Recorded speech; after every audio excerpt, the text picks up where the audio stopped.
Without objection, the chair is authorized to declare a recess of the subcommittee at any time. Without objection, members of the full committee not on this subcommittee are authorized to participate in today's hearing. This hearing is entitled, quote, "The Promises and Perils of Central Bank Digital Currencies." And before I recognize myself for an opening statement, I'll just note for the witnesses and anybody watching at home on TV, this is a hybrid hearing, so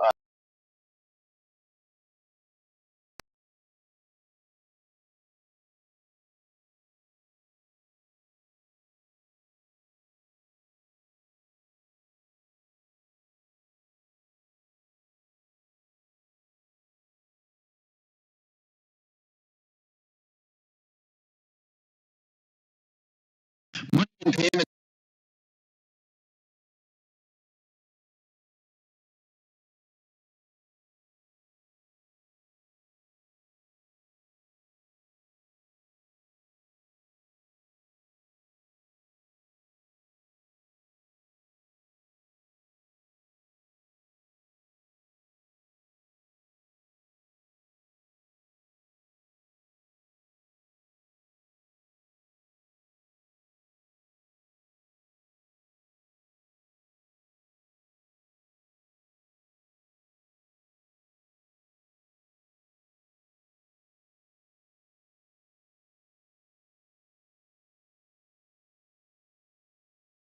grapple with potential benefits and drawbacks of creating government-backed digital currencies. The decisions that emerge in legislation and regulation will significantly shape the world of finance. Some 81 nations, including our own, are now exploring a central bank digital currency. While some countries are moving faster than others, each central bank has its own policy objectives and expectations. The Federal Reserve's forthcoming white paper on digital payment systems will likely provide insight into how the Fed believes the U.S. should approach and monitor these issues in the years ahead. Vice Chairman Quarles, in a speech notably entitled "Parachute Pants and Central Bank Money," suggested that all this activity might be a bit of a fad. No single policy change or set of regulations will solve all of the challenges in this arena. The choices we make regarding a central bank digital currency will have both positive aspects and drawbacks. A U.S. central bank digital currency could potentially draw unbanked Americans into a formal and lower-cost banking system. It could provide the Federal Reserve greatly enhanced policy tools, and it could be a prudent response or alternative to the Wild West of privately sponsored cryptocurrencies. However, a central bank digital currency could cause significant disruptions in the existing banking sector, particularly since the Federal Reserve is looking to the Congress for direction and authority. Legislative inaction, which sadly has become something of a default setting in this institution, will be a choice and not necessarily a good one. Widespread global adoption of other central bank digital currencies, particularly the Chinese digital currency, could erode the highly advantageous role of the dollar internationally. Since World War II, the US dollar has been the primary global reserve currency. The strength and stability of our currency has helped secure our position as the world leader in finance and been a reliable mechanism to facilitate trade and our borrowing needs. The extensive use of the dollar in foreign markets also provides us and U.S. officials with important tools to crack down on criminal groups, monitor illicit activity, and tighten the screws on those who would threaten America or its allies. Much has been said about the Chinese digital yuan and the possibility that the Chinese government will attempt to usurp the dollar as the reserve currency, but we must also be mindful of the actions by our allies.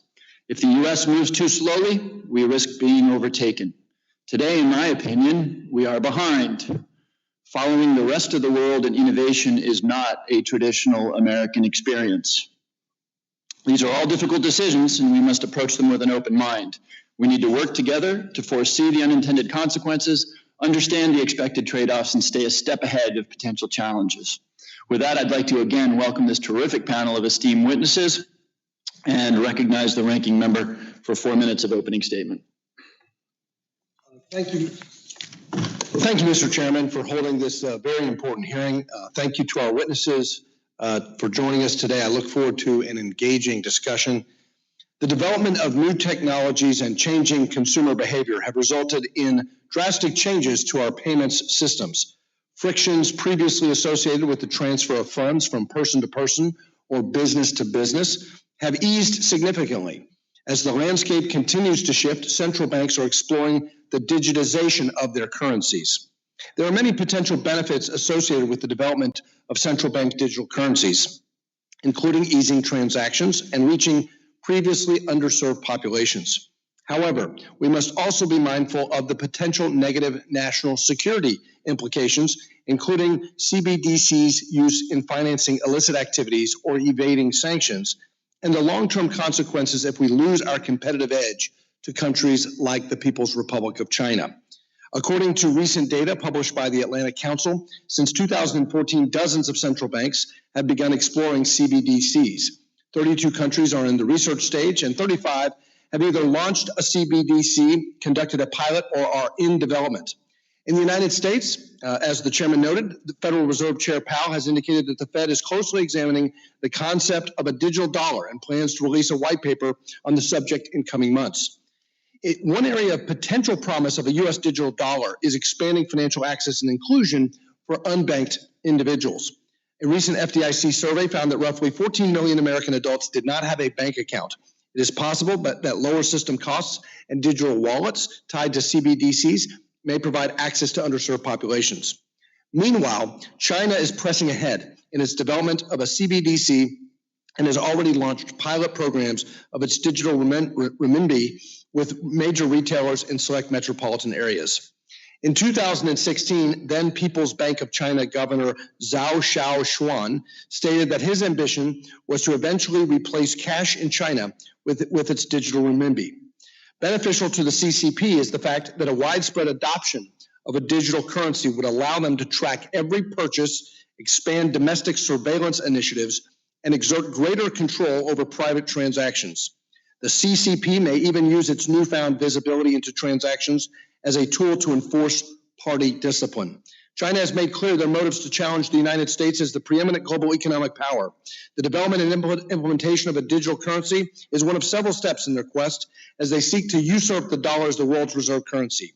As policymakers focused on national security implications of financial services, we must closely monitor China's actions and appropriately react to these developments. While it is imperative that the United States not cede its competitive advantage, we must not rush the process for the sake of simply keeping up. With the development of this importance, magnitude, and potential long-term impact, we must realize that getting it right is more important than getting it done fast. In this regard, I agree with Chairman Powell, who last year stated, quote, "It is more important to get it right than to be first, and getting it right means that we not only look at the potential benefits of a CBDC, but also the potential risks." We must also carefully deliberate the appropriate role of the Fed in issuing a CBDC. Should it approach the program alone, going directly to consumers and taking on the roles and responsibilities traditionally held by private institutions, such as customer service, transaction verification, and AML KYC compliance? Or should the Fed approach the issue in coordination and partnership with the private sector? I hope our hearing today will help inform our thinking as we weigh the benefits and potential costs of CBDCs, specifically in the context of U.S. national security and the appropriate role of the Fed. I yield back. Gentlemen, thanks the chair. Thanks the ranking member, and now recognizes the chairwoman of the full committee, the gentlewoman from California, for 1 minute. Thank you, Chairman Himes, for hosting this hearing, part of a series that this committee has been holding on the policy, law, and regulations surrounding digital assets. The Federal Reserve is at the center of our response whenever the economy enters a recession, and thus it is vital that our central bank has powerful tools to achieve its mandate. A central bank digital currency, or CBDC, is one potential tool. In addition to economic matters, as the Fed considers CBDC adoption, Congress must also be mindful of how proposed models will affect the global influence of the U.S. dollar, advance efforts to fight financial crime, impact communities of color, enhance financial inclusion, and balance privacy with the transparency needed to defend the financial system from abuse. So I look forward to the witnesses' comments and yield back the remainder of my time. The chair thanks the chairwoman of the full committee and now recognizes the ranking member of the full committee, the gentleman from North Carolina, for 1 minute. I thank the chair for holding this great hearing today. This is a subject that Congress must wrestle with. As Fed Chair Powell says, it's better for the U.S. to get a central bank digital currency right than to be first. We're certainly not going to be first, but we have to wrestle with privacy rights and civil liberties, something that the Chinese don't care a whit about. And I agree with my colleagues that a digital yuan has national security implications for the United States. However, a central bank digital currency is not the only tool to compete with China. We should be looking at how we are better than China. How do we improve ourselves? How do we ensure private sector innovation continues? How we see competition and competition bringing the best products to market and letting that competition encourage the use of the U.S. dollar and making cross-border payments faster and cheaper. There's a lot of work to be done, but I'm glad we're jumping into the fray. Congress must wrestle with this, and it is on us to legislate this into existence if that is the right thing to do. And with that, thank you, Mr. Chair. Gentleman yields back. Today, we welcome the testimony of our distinguished witnesses. First, we have Ms. Julia Friedlander, the C. Boyden Gray Senior Fellow and Deputy Director of the Atlantic Council. Next, we have Mr. Yaya Fanusie, an Adjunct Senior Fellow for Energy with the Economics and Security Program at the Center for a New American Security. Next, we have Dr. Andrew Levin, a Professor of Economics at Dartmouth College, followed by Dr. Julia Coronado, the President and Founder of MacroPolicy Perspectives. Finally, we have Mr. Robert M. Baldwin, the Head of Policy at the Association for Digital Asset Markets. Witnesses are reminded that their oral testimony will be limited to 5 minutes. You should be able to see a timer on the desk in front of you that will indicate how much time you have left. When you have 1 minute remaining, a yellow light will appear. I would ask that you be mindful of the timer, and when the red light appears, to quickly wrap up your testimony so that we can be respectful both of the other witnesses and the committee members' time.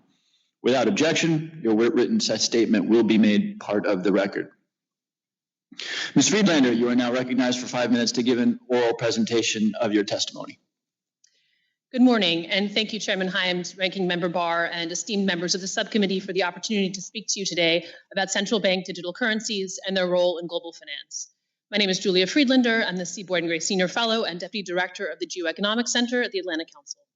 I lead our work on economic statecraft. That's the use of financial, economic, and regulatory tools in foreign policy. I have served as an economist at the CIA, as Senior Advisor at the Treasury Department's Office of Terrorism and Financial Intelligence, and 3 years on the National Security Council staff. This decade of federal service gave me an acute sense of how financial regulation intersects with national security and the role of the United States in global standard setting based on entrepreneurialism, rule of law, and respect for the rights of the individual. Last week, the Geoeconomic Center launched the newest version of its CBDC tracker, which follows the progress of research, design, development, and piloting around the world. You can explore it at Atlantic Council at work. The database features 81 countries, more than double the number we identified 1 year ago. 5 countries have fully launched a digital currency, while 14 others are in pilot stage, like South Korea and Sweden. However, of the 4 most influential central banks in the world, the Fed, the ECB, the Bank of Japan, and the Bank of England, the United States is furthest behind. Countries are pursuing CBDCs for a variety of reasons. COVID-19 obviously played an outsized role. The need to deliver unprecedented fiscal and monetary stimulus called for innovation in payment systems. Another is the rise of cryptocurrencies and stablecoins. Some central bankers fear losing control of monetary sovereignty, while others see stablecoins as a potent complement to the existing financial system. And of course, there's Beijing. As of June 2021, the People's Republic of China announced corporate and personal wallets valued at over 5 billion, and has begun groundwork for cross-border transactions with Thailand, the United Arab Emirates, and Hong Kong. These tests are limited to bank-to-bank transactions, not retail. I'd like to emphasize, however, that this is not only a story about how we manage China.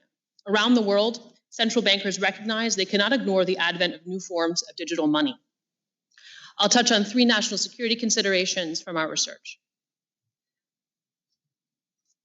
First, countries researching or testing CBDCs use Know Your Customer procedures similar to the traditional banking sector, but are developing different thresholds to balance KYC with financial inclusion and lowering barriers to instant payments.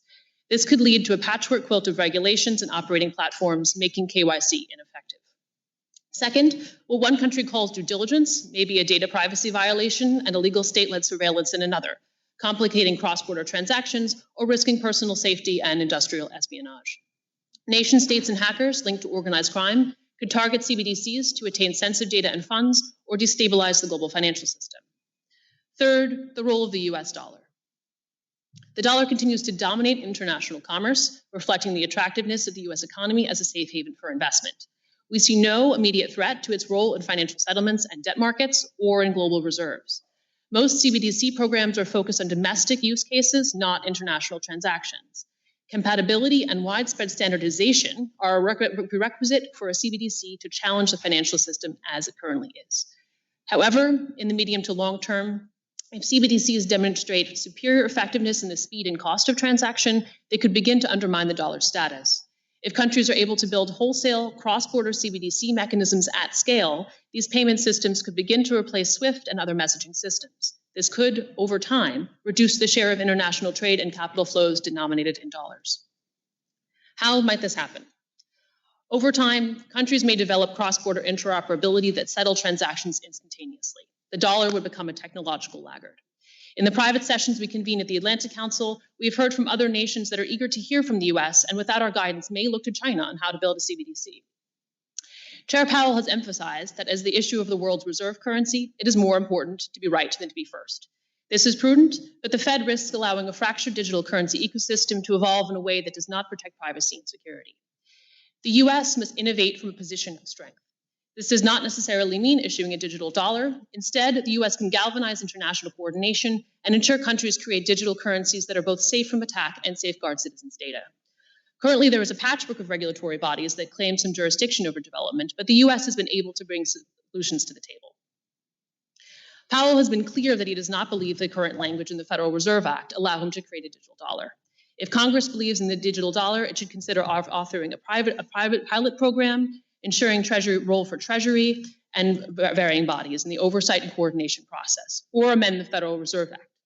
In countries with a pilot program, other than in China, the legislature has been a key player in the process. US legislation would have a positive ripple effect around the world. It would show that we are at the forefront of innovation and compel other countries to coordinate with us. Countries exploring cross-border testing with China might worry that partnership with the digital yuan would preclude a partnership with the digital dollar. The US need not roll out a large-scale CBDC, but we need to start a new serious conversation. For the world's largest economy, the global financial leader, and the creator of the Bretton Woods system, the risk would be to do nothing. In finance, the first mover has an advantage in setting the international operating environment, and the US is a force multiplier. We can and should lead the world in the development of a safe and secure CBDC. Thank you for the opportunity to appear before this committee, and thank you for focusing on this very important issue. Thank you, Ms. Friedlander. Mr. Fanusie, you are now recognized for 5 minutes for an oral presentation of your testimony. Thank you. Chairman Himes, Ranking Member Barr, the distinguished members of the subcommittee, and my fellow panelists, it's an honor to participate in today's hearing. CBDCs inevitably, I believe, will become some part of our global economic landscape. In my testimony, I'll offer framing to understand the rise of CBDCs, outline some of the geopolitical positioning currently underway around the technology, and explain the policy posture needed to navigate the opportunities and threats that a CBDC environment may bring to U.S. national security.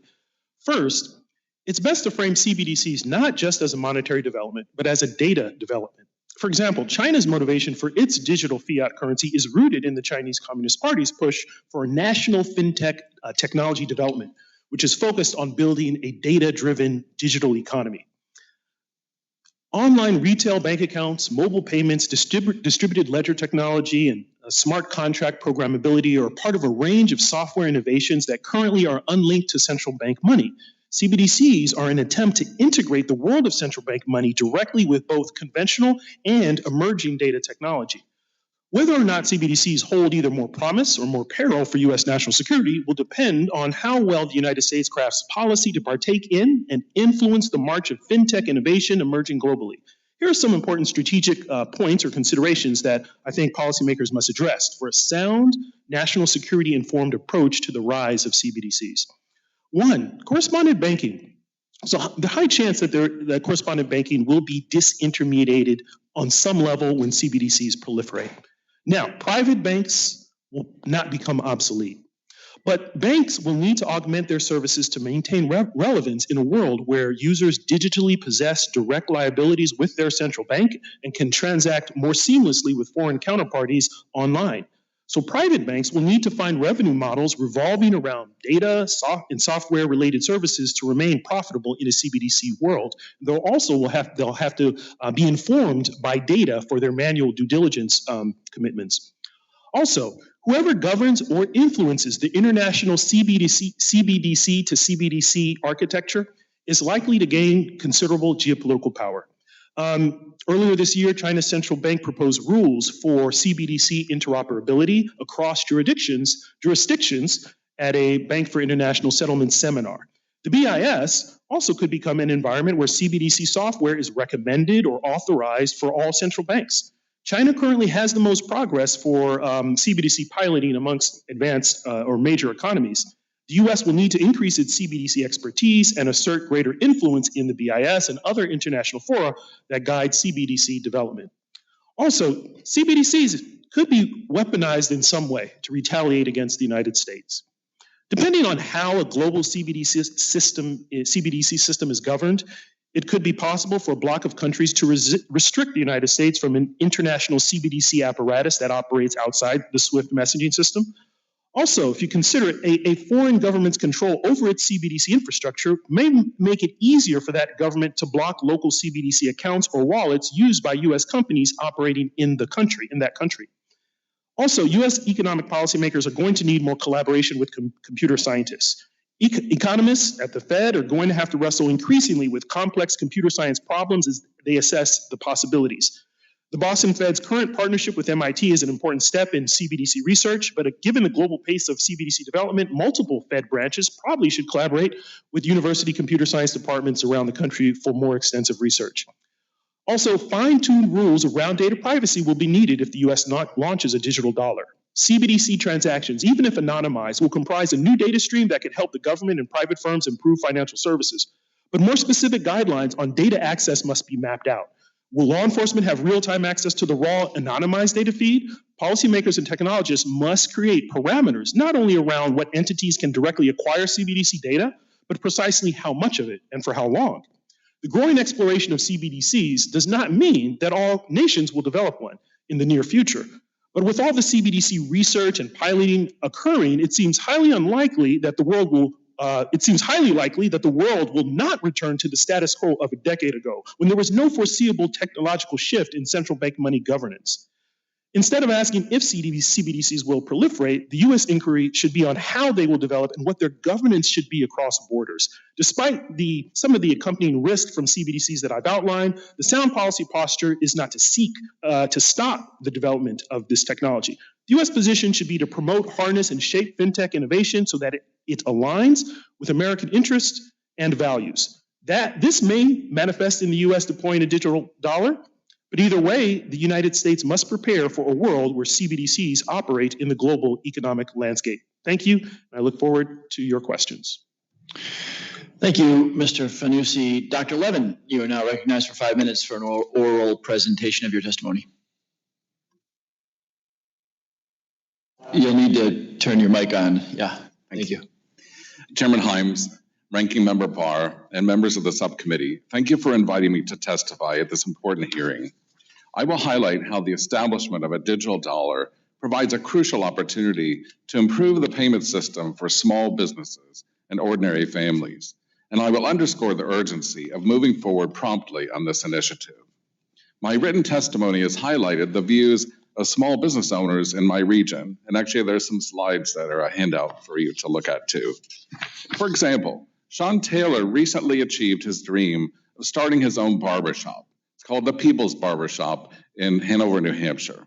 His business has been thriving, and he's now hired his first apprentice, Charlie Foster. On average, about 3% of the price that Sean receives for every haircut is being transferred to huge multinational payment providers, 3%. I've heard similar concerns from many other small business owners, such as the founders of the Norwich Farm Creamery. Again, you can see their photograph in the slides. And I gained numerous insights from Becky Dayton, who's been running the Vermont bookstore for the past 16 years. Becky says, I'm working extra hard to keep this little bookstore alive in my community. The same issues are faced by small businesses across the country. including online retailers as well as brick and mortar firms. It's not surprising that small businesses are uniformly enthusiastic about the prospect of establishing a digital dollar. It will be secure, convenient, and costless for both the payer and the payee. Cutting payment transaction costs will help foster more business startups, entrepreneurs, and create more jobs. In joint work with my colleague, Michael Bordo, we have concluded that a digital dollar is technologically feasible and eminently practical. And we have formulated the following set of basic design principles. Again, these are listed on your handout. 1, the Federal Reserve will be responsible for managing the centralized ledger. Supervised financial institutions provide digital dollar wallets for their customers. We call this a public-private partnership. It's standard in infrastructure and many other types of public-private operations. This approach will foster competition and protect personal privacy. 2, with a centralized ledger, every payment transaction can be transmitted instantaneously and securely at practically zero cost, and the risk of fraud can be mitigated by standard methods such as two-step verification. 3, the digital dollar should be usable for all public and private payment transactions, legal tender. But consumers should be free to use other forms of payment, including paper cash. And this is, again, a very dramatic difference from the design that the PBOC is developing. Digital dollar accounts should bear essentially the same rate of return as U.S. Treasuries. Now, that might seem like a dramatic development, but in fact, the Federal Reserve has already implemented similar measures, mostly for the benefit of high net worth individuals and institutions. With the establishment of a digital dollar, consumers and small businesses will be able to receive a competitive interest rate on their everyday payment accounts. 5, given that funds held in digital dollar wallets will be fully secure, safeguards will be needed to disincentivize high net worth individuals and institutions from making huge transfers into digital dollars at times when the financial system is under stress. 6, the interest rate on digital dollars should become the Fed's primary monetary policy tool, and that will strengthen the Fed's ability to carry out its dual mandate. Now, I want to just highlight some factors that call for moving ahead promptly in establishing a digital dollar. 1, the dollar is the key pillar of the global economy, as evidenced by trade invoices and debt securities. And it's just critical, I think it's absolutely critical for the Federal Reserve to move quickly in creating a digital dollar. The ECB, the Bank of England, other major central banks are moving forward promptly. The Fed needs to do the same.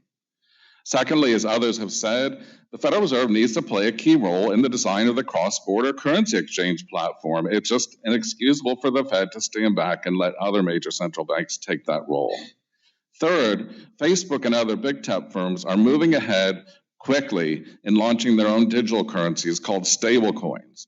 If that happens and those stablecoins dominate the U.S. payment system, the banks will be dramatically affected too.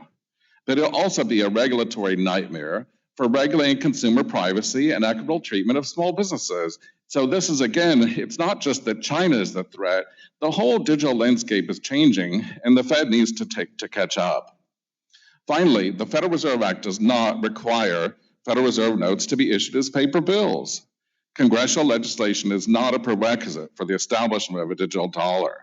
But the U.S. Congress is the Fed's boss. You're the boss.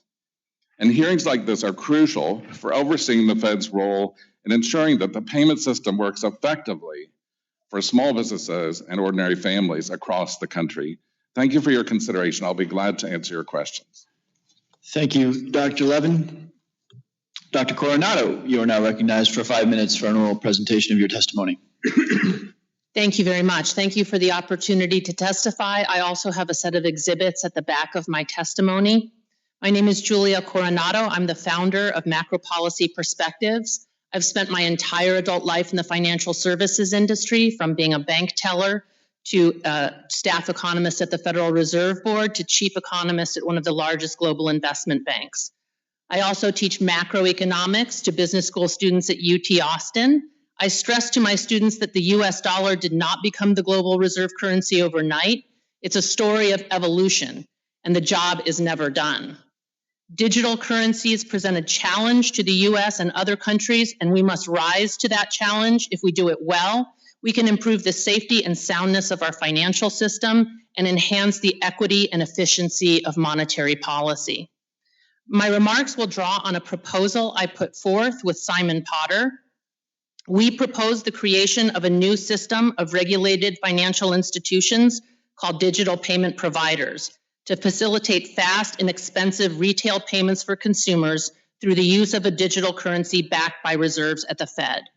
Much like the current banking system, a two-tier system would promote competition and continued innovation, while Fed oversight would promote safety and soundness. Our proposal would limit account size to preserve the role of the fractional reserve commercial banking system.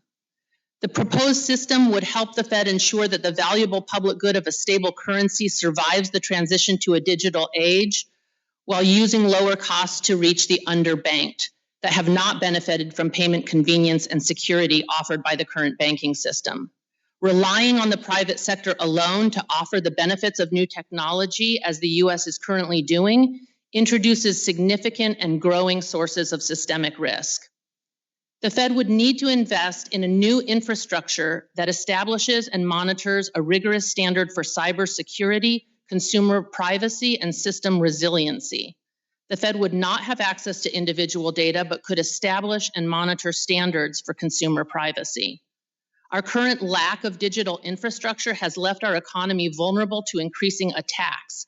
An important byproduct of a CBDC will be a public-private partnership that confronts the most significant risk to the functioning of our market economy. Some Fed officials have urged the need for caution given the dollar's role as the global reserve currency. I cite that as a need to move forward with urgency. Private cryptocurrencies are proliferating that pose risks to financial stability. Other countries are advancing the ball on CBDCs. The US should not just be engaged, but be playing a leadership role. Digital currencies also present an opportunity to make monetary policy more equitable and efficient. Why does the Fed need a new tool for monetary policy? Interest rates have fallen around the world in recent decades, leaving the Fed and other central banks increasingly reliant on balance sheet policy to achieve their goals. Bond purchases work by lowering long-term rates and boosting asset prices. The Fed has faced the critique that its policies exacerbate inequality, and boosting asset prices does make the rich richer. However, the alternative is to allow unemployment to increase, disproportionately harming lower wage and Black and brown workers. Doing nothing is not an option, but the Fed lacks the tools to boost the economy in a more equitable fashion. Digital accounts can add a more equitable tool. We propose the creation of recession insurance bonds, zero coupon bonds authorized by Congress, calibrated as a percent of GDP sufficient to provide meaningful support in a downturn. The Treasury would hold these securities on behalf of the public. The Fed would purchase them in a downturn and credit household digital accounts. Cash transfers may sound like the domain of fiscal policy, yet it precisely mirrors the permanent expansion of the money supply Milton Friedman described as helicopter money. The COVID recession confirmed that interest rates and balance sheet policy remain powerful tools, yet we have also seen that providing cash to households in a crisis is more powerful in sustaining demand when the economy is hit with a shock that leads to rising unemployment. Digital payments could also reduce risks to financial stability. The Fed's increasing reliance on bond purchases may be contributing to asset price inflation becoming higher and more cyclical. Lower interest rates and higher asset prices spur business investment and consumer spending, which leads to job creation. Asset prices usually decline in a recession, which can amplify and deepen job losses. Direct payments to consumers can stabilize demand in a recession more effectively, and knowing the Fed possesses such a tool could calm investors and reduce the need for the Fed to engage in medium-term asset purchases. Disruption from technology is an inevitable part of every industry. It also creates opportunity. Develop together a Fed-backed digital dollar, low-cost accounts and payment processing, and a framework for the Fed to make digital deposits to consumers could make U.S.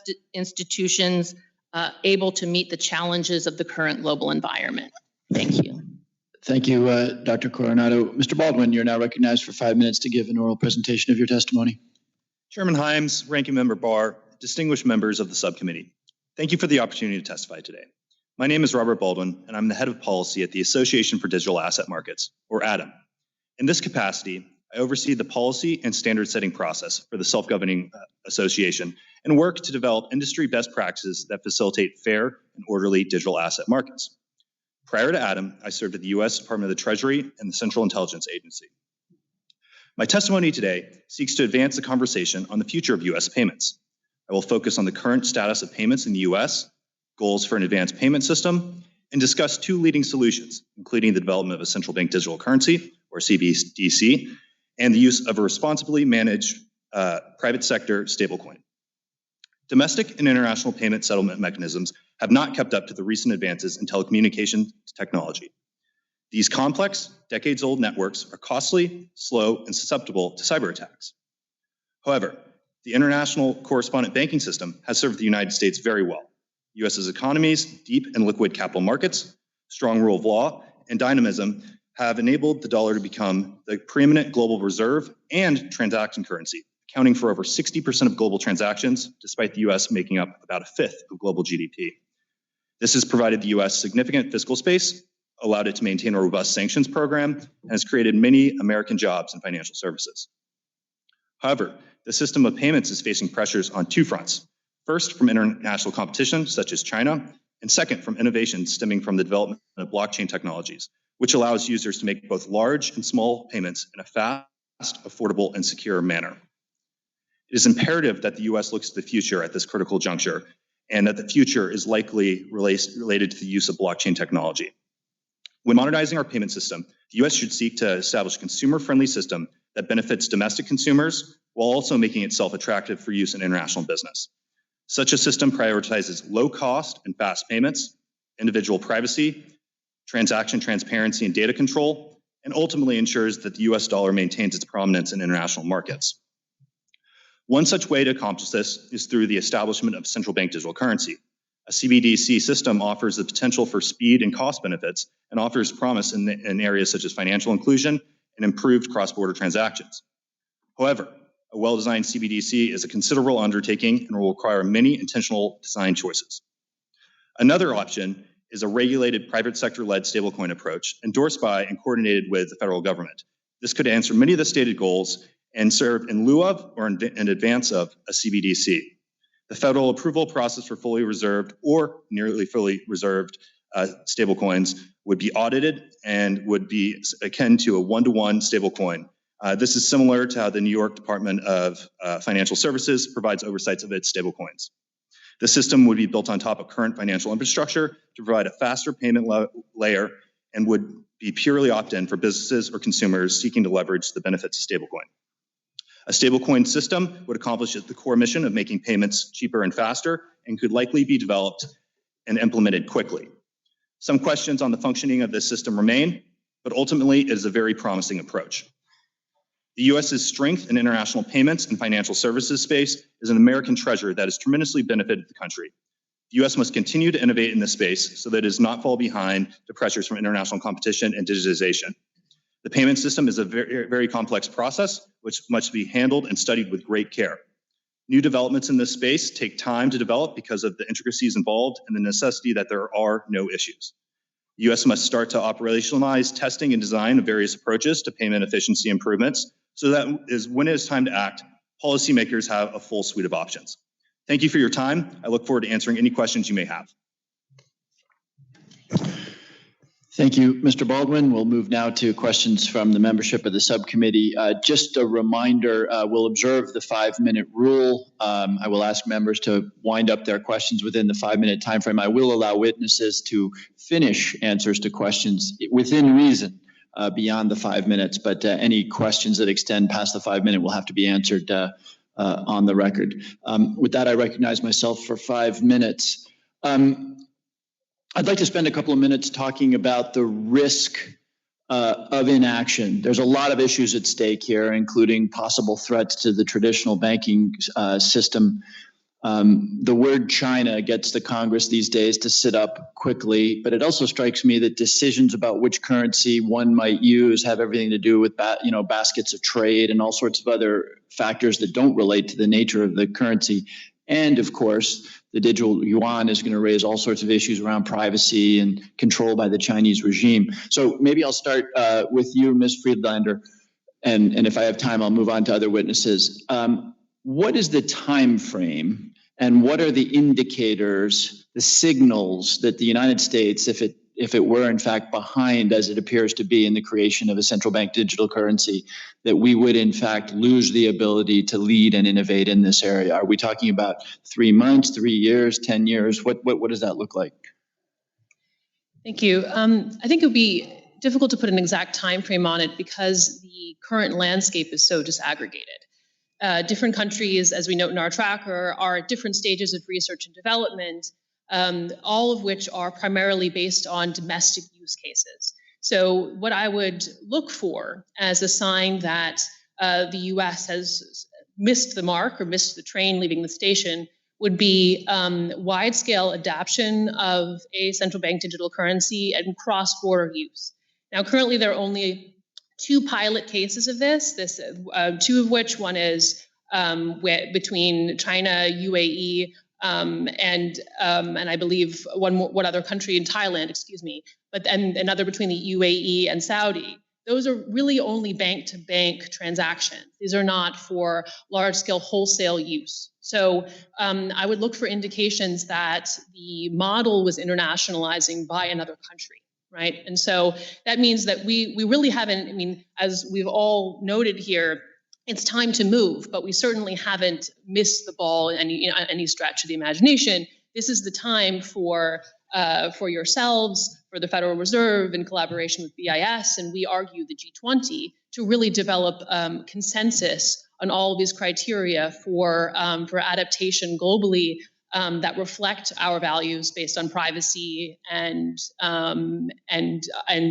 industrial espionage and all the things that we've noted elsewhere. Thank you. Thank you. Dr. Levin, your testimony had a whiff of urgency to it. Do you agree with that? Do you think we're at risk of losing out here? And on what time frame? So you have to imagine here. You got to turn your mic on. Just like on Zoom. You have to imagine central banks tend to be conservative. Can you pull the mic a little closer? Okay.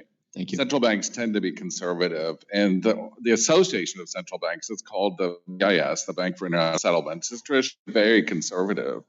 The general manager of the BIS has said that it's a wake-up call for central banks. He has said very clearly that central banks need to introduce their own sovereign digital currencies. The European Central Bank has already indicated that they're going to do it. The Bank of England has come pretty close to saying that now. The problem here with delay is that even if these currencies are initially introduced for domestic purposes, there will be a cross-border platform. That's part of what the BIS is working on now, so that these currencies can be easily interchanged with each other. And if there's no US digital dollar on that platform, then you better believe that all the international trade invoices that have been conducted in US currencies, even by countries that are not directly trading with the US, they're invoiced in US dollars. They'll all migrate to other digital currencies. The same with sovereign bonds. Many countries issue sovereign debts that are denominated in US dollars today. Many corporations in Korea and other countries issue their debts in US dollars. If there's no US digital dollar on the cross-border platform, then all of that will change. And it's probably not 10 years away, probably not even 5 years away. We're probably talking, I would guess, 2 years. But that means that the Federal Reserve has to catch up. I think several of you said this earlier. It's not just that the Fed is kind of right at the cutting edge. The Fed is behind the curve right now, and it needs to catch up urgently, and it doesn't have much time left to do that. Okay, Dr. Levin. Dr. Coronado, I'm almost out of time, but so quick question, quick answer. Addressing the issue of the possible flight from banking into CBDC in moments of stress, are there other mechanisms to alleviate that other than caps on the amount of accounts? So there are potential structures that you can put in place, but the caps on the accounts is the easiest way to achieve that. I think it's definitely a solvable problem. Okay, I am out of time. I apologize for that, but I would like to follow up perhaps for an answer on the record on that issue. With that, I'll recognize the distinguished ranking member of the subcommittee for 5 minutes of questions. Thank you again, Mr. Chairman, for holding this important hearing. Mr. Baldwin, given that China is years into its pilot program and has expanded its digital currencies availability in more major markets, is there a risk presently that the U.S. Will cede a global economic competitive advantage to China if we do not follow suit and quickly with a digital dollar? China has many structural issues associated with its central bank digital currency. First of all, being a lack of rule of law, concerns about privacy, as well as capital controls. Those make an unappealing option in the international global sphere if there are no other options. The U.S. needs to catch up to the Chinese development, but when the U.S. presents its own alternative, there is an obvious incentive for the current system to utilize an American-based system. Okay, given that, let me drill down on a couple of follow-ups. What impact if the United States does not proceed with its own digital dollar, a CBDC, or some kind of private sector-led stablecoin regulated by the government? What impact would that have on the effectiveness of U.S. sanctions should the influence of the dollar wane? The sanctions authorities and abilities that we are provided are results of the international correspondent banking systems. So the United States' sanctions abilities would be undermined if alternative systems that do not cross through traditional U.S. correspondent banking systems are undermined. Yeah, and I think Ms. Friedlander also made that case pretty persuasively. Final question to you. Describe the digital dollar CBDC approach versus the regulated private sector-led stablecoin approach. What are the pros and cons? Yeah, a CBDC approach could take two forms. It could be in a tokenized form, so essentially a digital dollar that's transferable around from different wallets, or it could take an account-based approach. There are a number of privacy considerations that need to be taken into account for a CBDC approach. A private sector stablecoin approach would build on top of our existing financial infrastructure. So that would enable faster payments on a back-end basis and would be primarily opt-in. So banks that are seeking to have faster payment settlements could implement a stablecoin approach to have faster payment settlement times. And then there could be obvious abilities for the private sector to innovate at a consumer level. So providing options for consumers holding stable. Well, for any of our witnesses, does anyone have an opinion on, in terms of the competition with China and other international competitors, is there a preferred approach, the authentic CBDC approach or the regulated stablecoin? Dr. Levin? Yeah, I really appreciate Mr. Baldwin's perspective. But I think that the truth is here that it depends on how the stablecoin is designed. If you have a stablecoin where it's 100% backing by reserves held at the Federal Reserve, which is essentially what Dr. Coronado was describing, and it's essentially what Michael Barr and I have been advocating for quite a few years now. Okay, it's actually a narrow bank. And I know that Chairman Himes is familiar with this issue. Okay, that a narrow bank means that the deposits that a customer makes are held 100% reserves at the Federal Reserve. So it's perfectly safe and secure. And in the kind of payment system we're describing, it can be instantaneously transferred. The point is, if you have a privately issued stablecoin that does not have 100% reserve backing, it's backed by something else, people are going to have questions about it. And this is not the first time in history. There's been other times in the past where there were kind of privately issued currencies and they had different values, trading. There were exchange rates of the different stable coins. We can't have that kind of thing at the center of our. Thank you for that. The bottom line here is we've got to move forward with a central bank issued currency. Thank you for that insight. On monetary policy, Dr. Levin and Dr. Coronado had some views on this. I will have to say Dr. Coronado was a little alarmed about some of the concepts that you're putting out there. And so moving the role of the Fed into a much more powerful role and a more non-conventional role. So with respect to monetary policy, this idea of strengthening the Fed's ability to foster dual mandate of maximum employment and price stability. Is there a risk of giving this kind of power to the Federal Reserve to undermining price stability and contributing to, for example, inflation? Mr. Baldwin, do you have a view on that? I do. Dr. Coronado has a view on that. I've run out of time.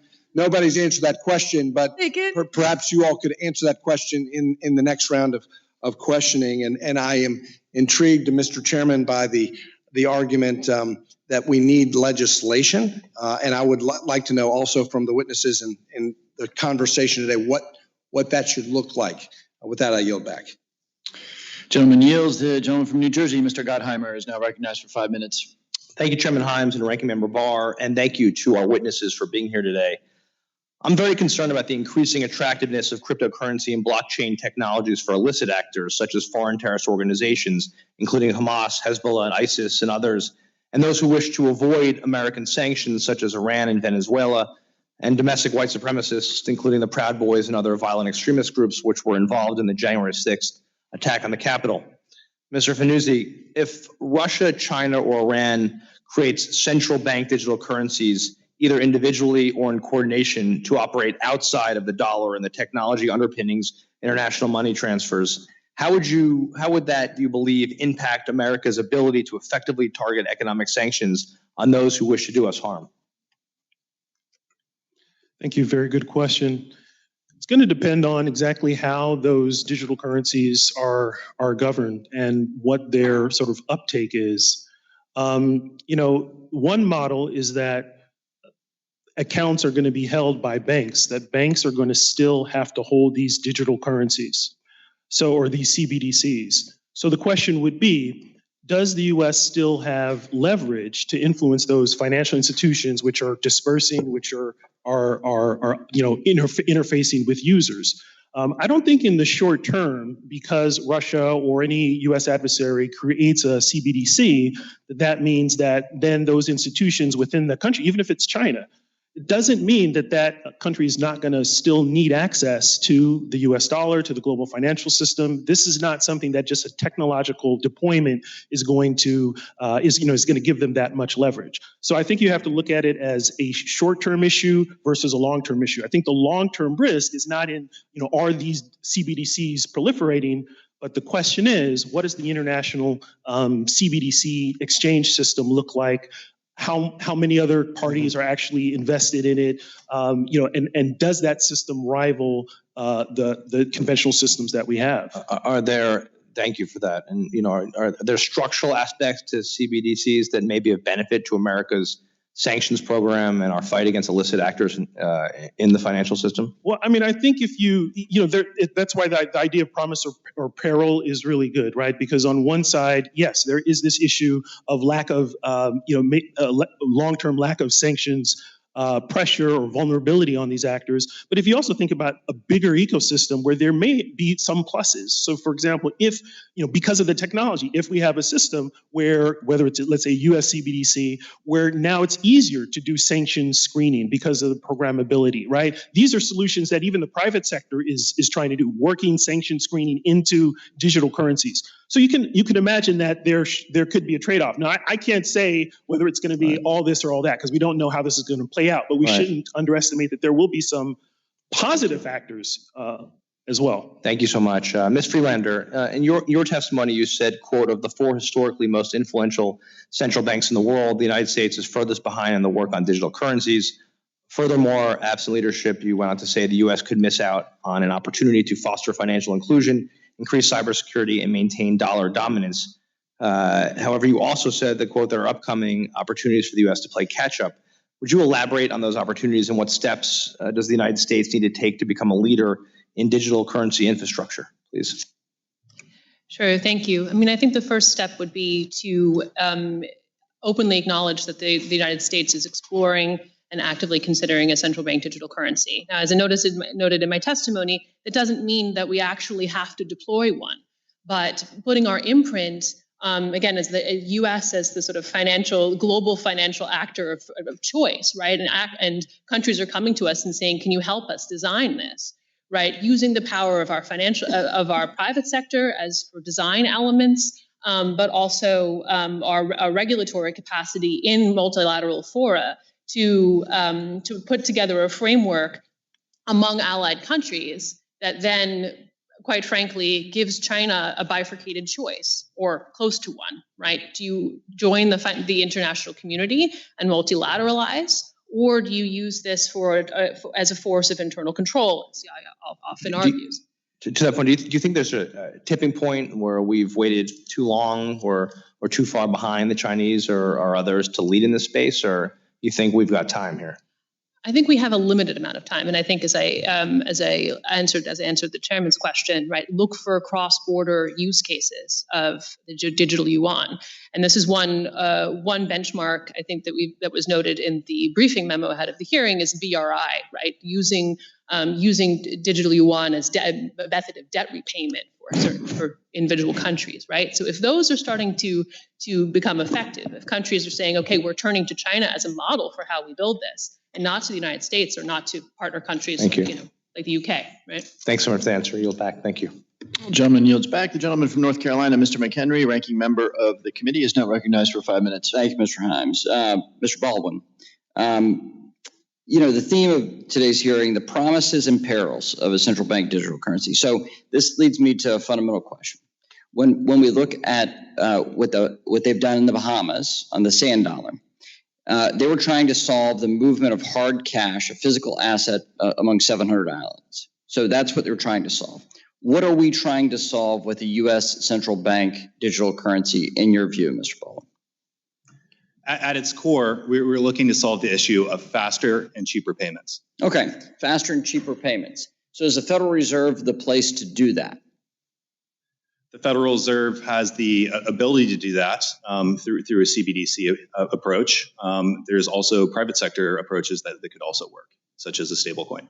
Okay, so Mr. Fanusie, you've written in your one of your papers, China's digital currency.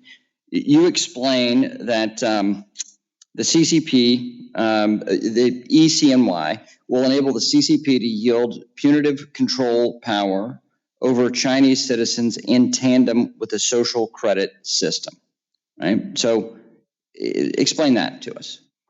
Well, because the ECNY, the digital yuan, is just one small part of a broader data strategy that the CCP has. It's really about integrating all aspects of data, everything that the government can have its data, can gain data from, and to utilize it. And whether it's, we think the social credit system, whether it's, anti-money laundering, political corruption and graft, they're trying to develop a system where the government is able to use that. And the key thing is that right now, is to use financial infrastructure in a way that right now is a little bit, it's not as streamlined. So if China now wants to... But you said punitive.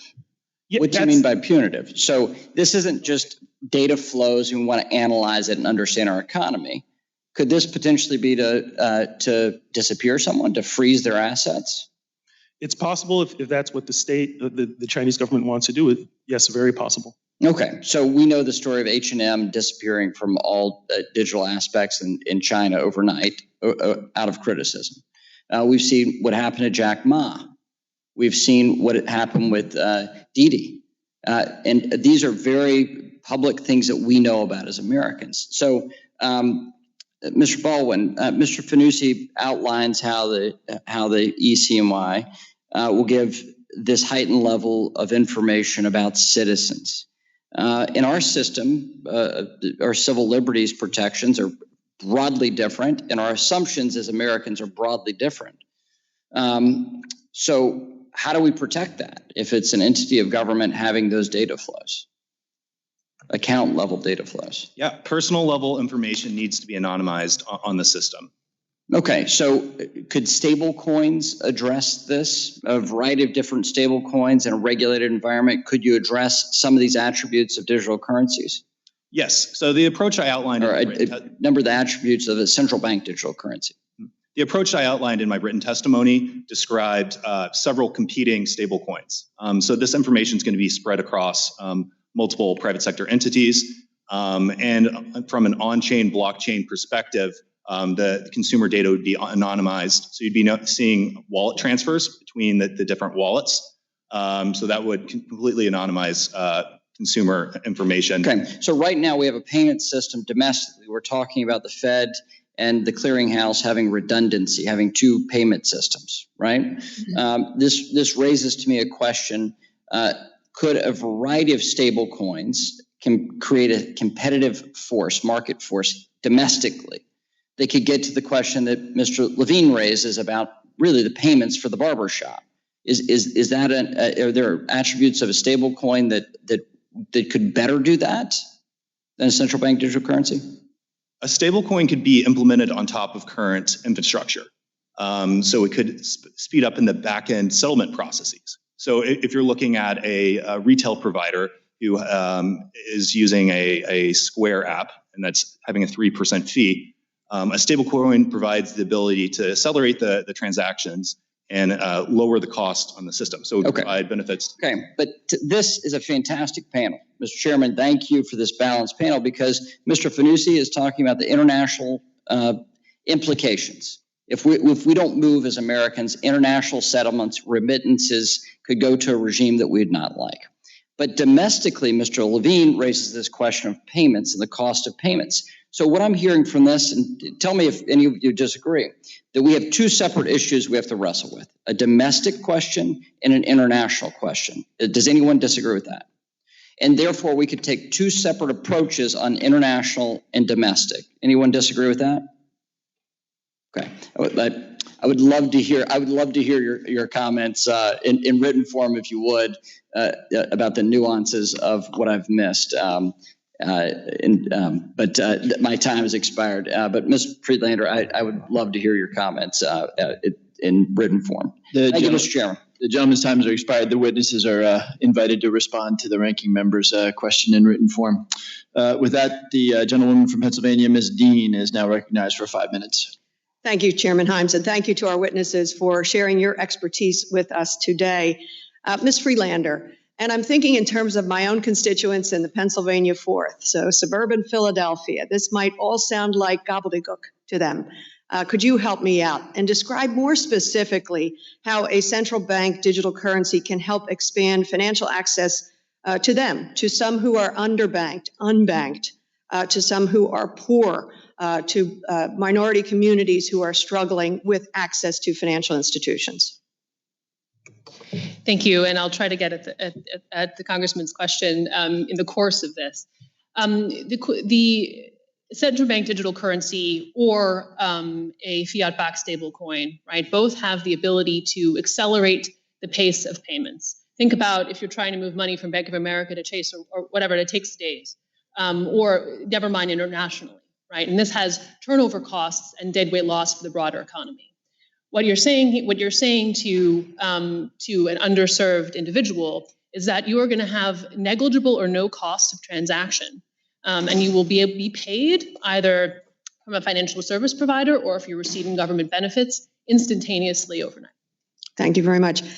What lessons, Ms. Friedlander, could we learn from the design of other CDBGs like Sand Dollar in the Bahamas? I mean, I think it's important to understand that each country is designing and implementing a CBDC for a different purpose. So in the case of the Bahamas, as you note, it is a financial inclusion issue after natural disasters, getting payments to individual islands at rapid speed. If you're talking about a country like Sweden, for example, which monitors an autonomous currency that's pegged to the euro, it's more of a question of what is the role of a cryptocurrency or a stablecoin going to play in monetary policy, monetary sovereignty. For the United States, it really is that question of speeding up the speed of transaction between financial service providers. We have a very complicated financial system in this country. It's regulated on federal level, on state level, on local level, and providing some clarification on that and streamlining will be very valuable to the consumer. And I'm sure that some of my colleagues here might agree and elaborate. Okay, terrific. Dr. Coronado. In your testimony, you touch on the idea, and this is something that I had introduced during the COVID pandemic and the economic collapse, of automatically triggered quarterly economic impact payments in times of financial downturn. Others on this committee have been working through some other types of automatic payments. You touch on this in your testimony as well. With your concept of recession insurance bonds, could you describe what design features CBDG currency could increase the ease, the ability for federal government to supply payments to the American people to the point that Ms. Friedlander was just making? Thank you. Yes. So we've seen that cash payments can be very effective in stabilizing demand in the economy.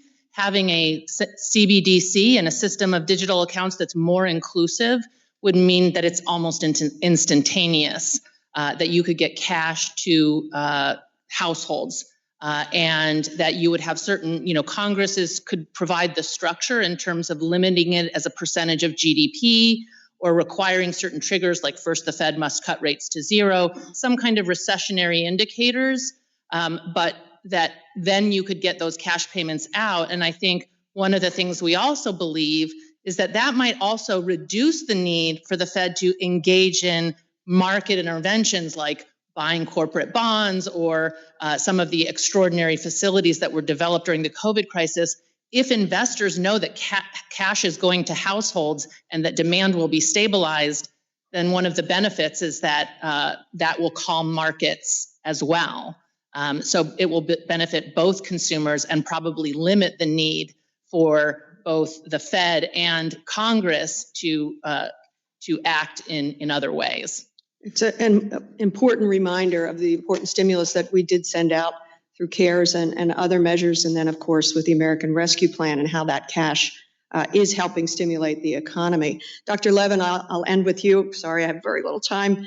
Could this system of CBDCs be useful in small businesses at times of economic downturn? You were talking very much about these very traditional entrepreneurial small businesses. So households, small businesses, economic downturn, how does CBDCs play into that?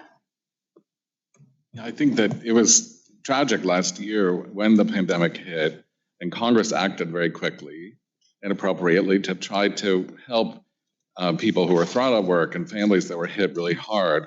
And yet, because many of those people were unbanked, there were weeks that went by for those checks, paper checks, to be sent out by Treasury in the mail and for people to receive that check and then have to find somewhere to cash it. Okay, that was very sad.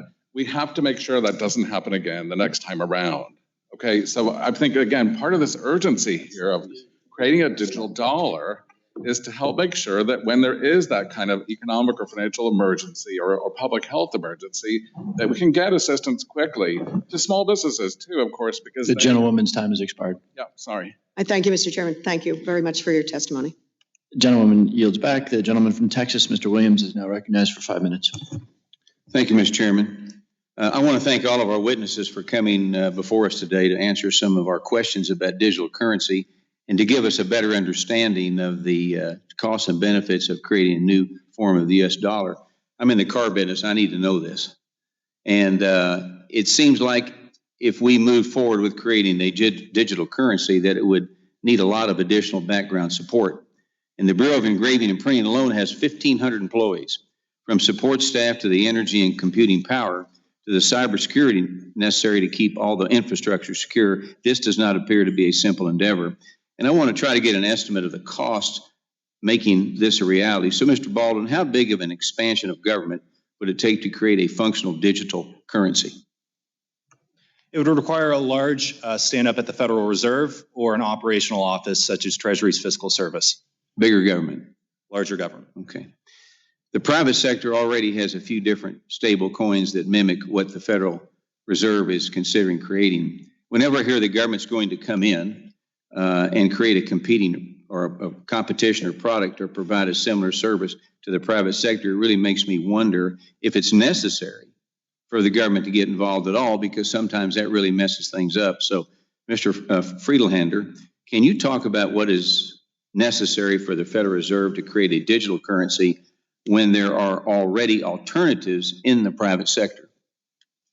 I would argue that there's a bit of a false dichotomy, perhaps, between an either-or scenario between a CBDC and a stablecoin. There are feasible uses for each that would fulfill different roles in the U.S. economy. So if you're talking about retail sales, maybe you want to use a stable coin. You're paying for something. But I find it hard to imagine that receiving government benefits would be effectuated by a private entity like that, and would be much better served by the central bank, by the Fed. That isn't to say that the private sector wouldn't be key in the design and consumer framework for implementing and deploying a CBDC. So what we're really looking at is a complementary ecosystem here, where both can serve efficient purposes. Okay. I've met with some companies and organizations that in my district back in Texas that have described how cryptocurrencies are already transforming the payment space. I spoke with one individual that was about to transfer some of his wages into digital dollars and send some of his earnings back to his family in Honduras. This cross-border transfer able to happen quickly and without any high fees.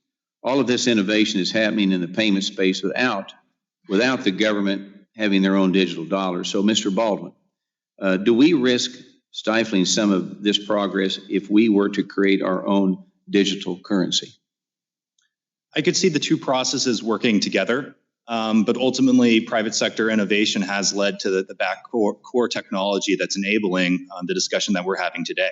It is the Bitcoin's blockchain technology, which has allowed the potential for a CBDC and a stablecoin approach. So it's private sector innovation that's developed these new technologies that we're leveraging for more noble purposes. Private sector is still the best, isn't it? Yes, sir. Well, thank you. And Mr. Chairman, I have a little bit of time left. I yield it back. Gentleman yields. The gentleman from Massachusetts, Mr. Auchincloss, is now recognized for 5 minutes. Thank you, Mr. Chairman, and to our assembled witnesses. As I was reading the material for this and hearing your testimony, I found the case for CBDCs for geoeconomic and strategic purposes very compelling. And I understand why the United States needs to catch up, both to retain its economic leverage, to maintain the US dollar as the reserve currency. This makes a lot of sense to me. I do have some significant concerns about domestic use cases for CBDCs. And I think as a starting point, Ms. Friedlander, I'm wondering if we can have a two-tiered approach here. If we could move ahead with a federally controlled digital currency for use internationally while holding back on any domestic use cases until we can do more interrogation of that. Is that even a possible path forward? Potentially, but I would say that looking at the countries that have that are further along than we are, this is a revolutionary technology in the financial world. That working it out domestically is a much more sort of biting things off as you can chew on a regulatory front, especially when you want to then proliferate U.S.-based standards internationally. And especially if the U.S. dollar maintains its role as the global reserve currency, you're going to want to define those standards at home before you deploy them abroad. So I would say, probably, I would not necessarily advise that approach, even if it were technically feasible. Do any of the other witnesses disagree with that assertion, or does anybody have anything further to add? Dr. Levin, if you could be in the next 20 seconds. I'll try to be brief, sorry. But I wanted to connect this to what Congressman Williams said. Ordinary families actually like using US dollars. Okay, just an example of this, the Norwich Farm Creamery, all of their products, ice cream, milk. Dr. Levin, I apologize, but I want to get directly to the question I asked, though, whether it would be possible to proceed internationally without a domestic use cases. It does make sense to start domestically. Introduce a currency that's held in wallets that a lot of people start using, and that's instant and free. And then you would develop the cross-border transactions to facilitate international.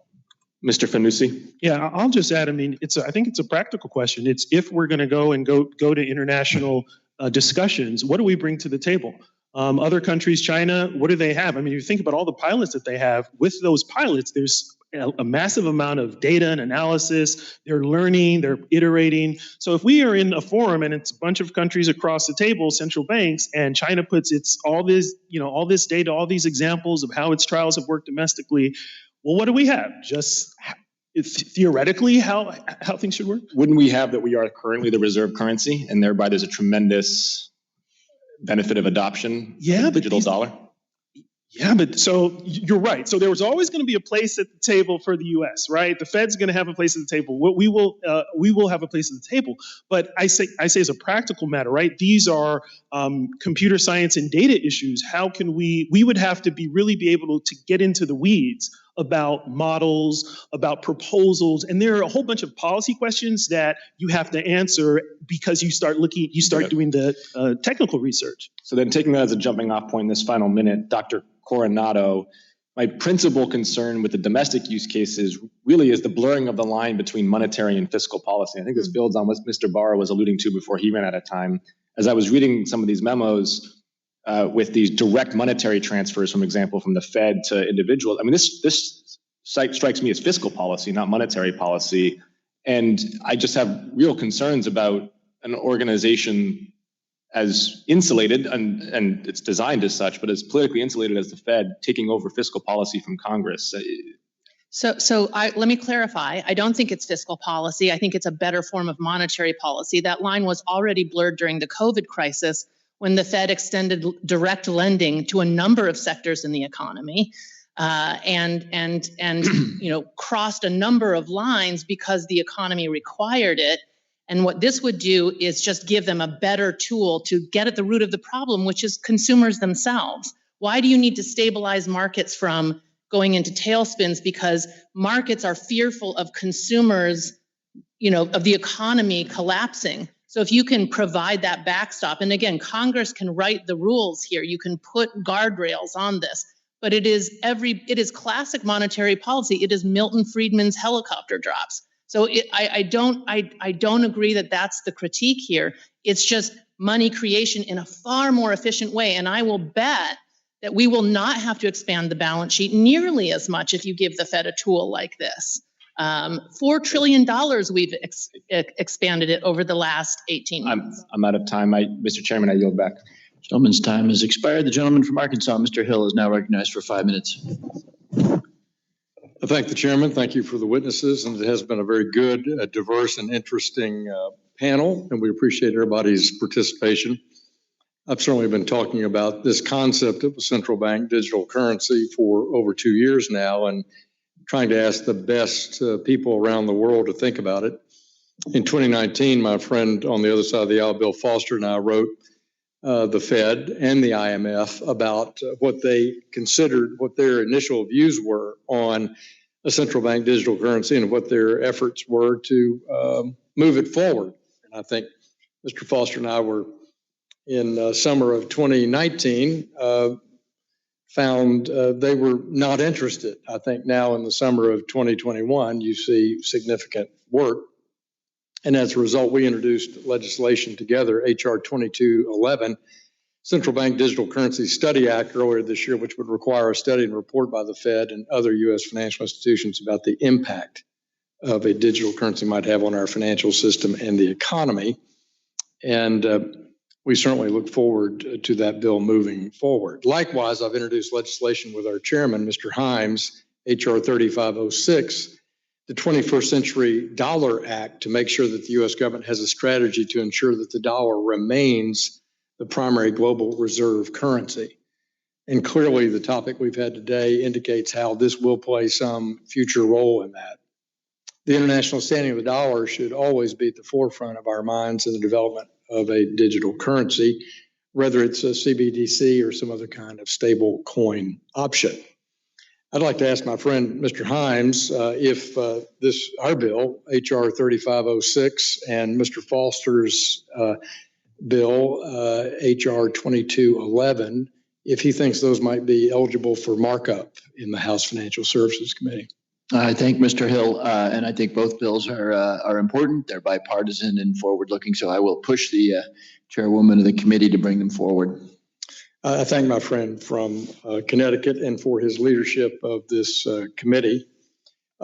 Personally, I'm concerned about this direct account issue. I'm not there yet. I like the idea that there's a blockchain pay rail out there, and that it's a dollar-based digital currency that America's Congress and Fed Treasury have authorized. So but I'm still thinking, and I'm open to what those intermediaries on that blockchain rail look like, but I'm not yet sold on the idea of direct accounts personally. But this conversation is a big part of that thinking, and as I said, I'm grateful for your contributions.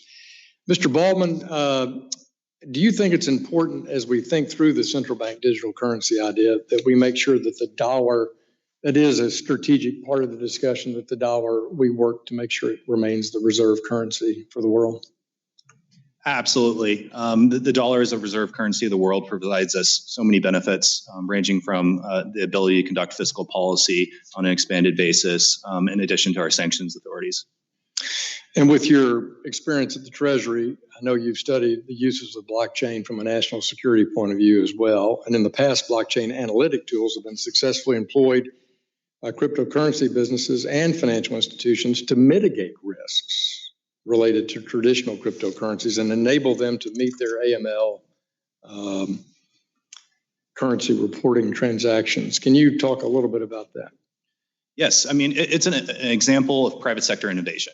The blockchain space has been around for approximately 10 years. And when it first came out, there was a number of questions surrounding how we'll be able to trace these things. But the thing is, they're all on a public ledger.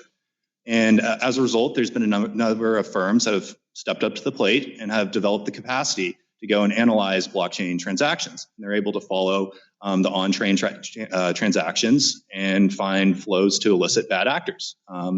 It's in the case of the Colonial Pipeline incident and hacking, the FBI was ultimately able to track down the funds and recover them.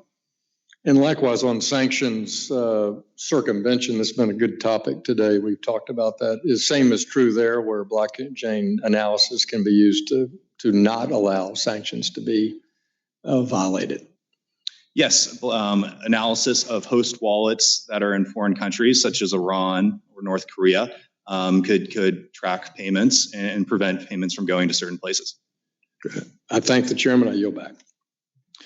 Gentleman yields back. The gentleman from Massachusetts, Mr. Lynch, is now recognized for 5 minutes.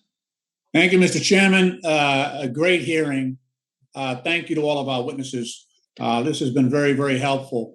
Dr. Coronado, you mentioned in your opening statement that the way that the U.S. dollar became the global reserve currency is a long story. It involves a lot of our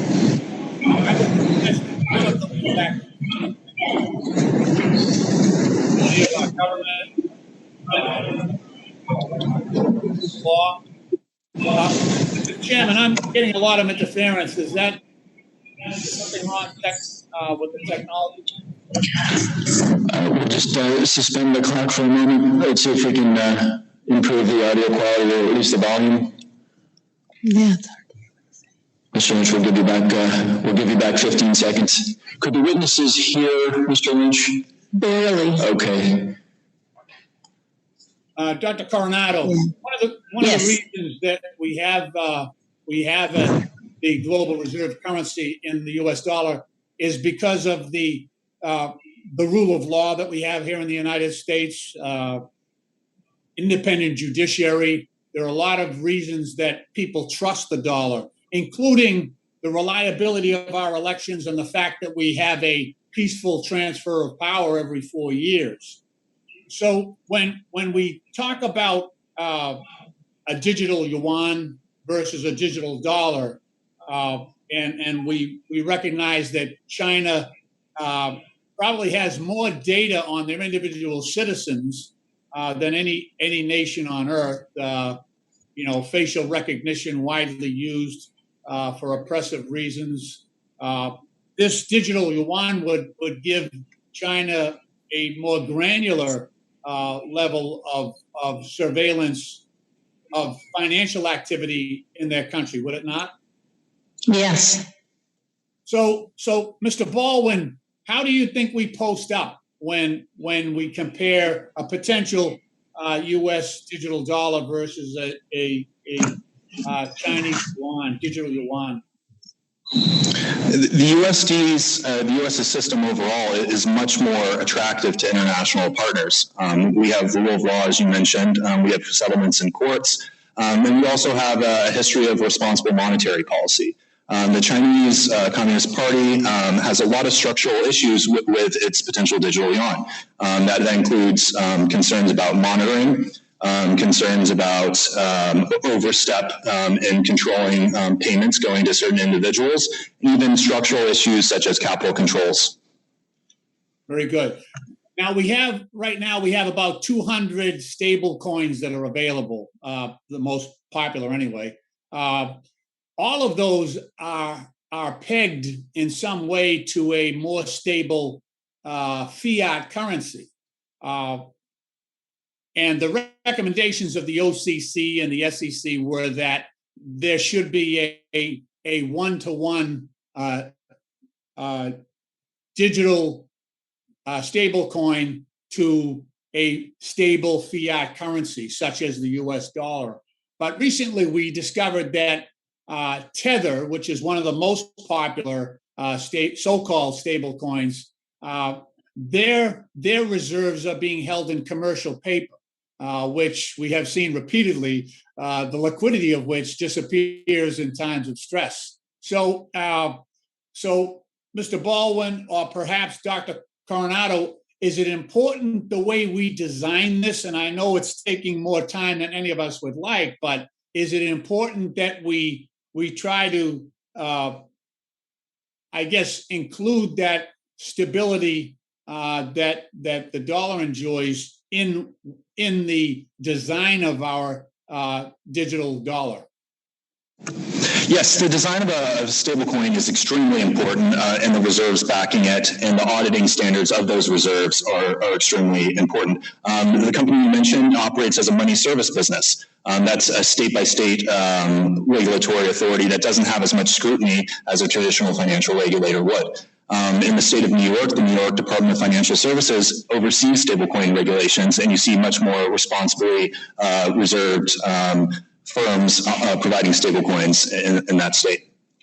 I'll add that I don't see any benefit from not having full reserve backing from a Federal Reserve digital currency. If what we're looking here for here is the advantages of technology combined with stability, why would we not have 100% reserve-backed digital currency? And then what the providers, the stable coins provide is the innovation on the technology front.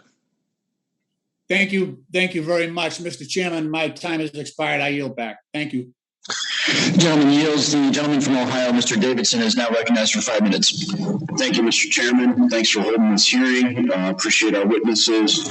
And, as we just where Mr. Lynch talked off, the architecture and design is very important. We all recognize the importance and frankly, the power that it gives the United States to have the world's global reserve currency. As I listen to people put emphasis on that, though, I wonder whether each of our witnesses thinks it's more important that the U.S. dollar is the global reserve currency or that the United States has sound money. Sound money or global reserve, Mr. Baldwin? I think they operate in accordance together. Dr. Coronado? Yeah, they go. That's why we became the global reserve currency. Dr. Levin? Yeah, I agree. In fact, just to elaborate on what Dr. Coronado said earlier, we need to sound money or sound money. This is okay. How did I say sound money or global reserve? I think again they go hand in hand. One and both. Okay, Dr. Fanusie, Mr. Fanusie. I agree. Sound both. Yes. Yeah. Okay, we want them both. All right.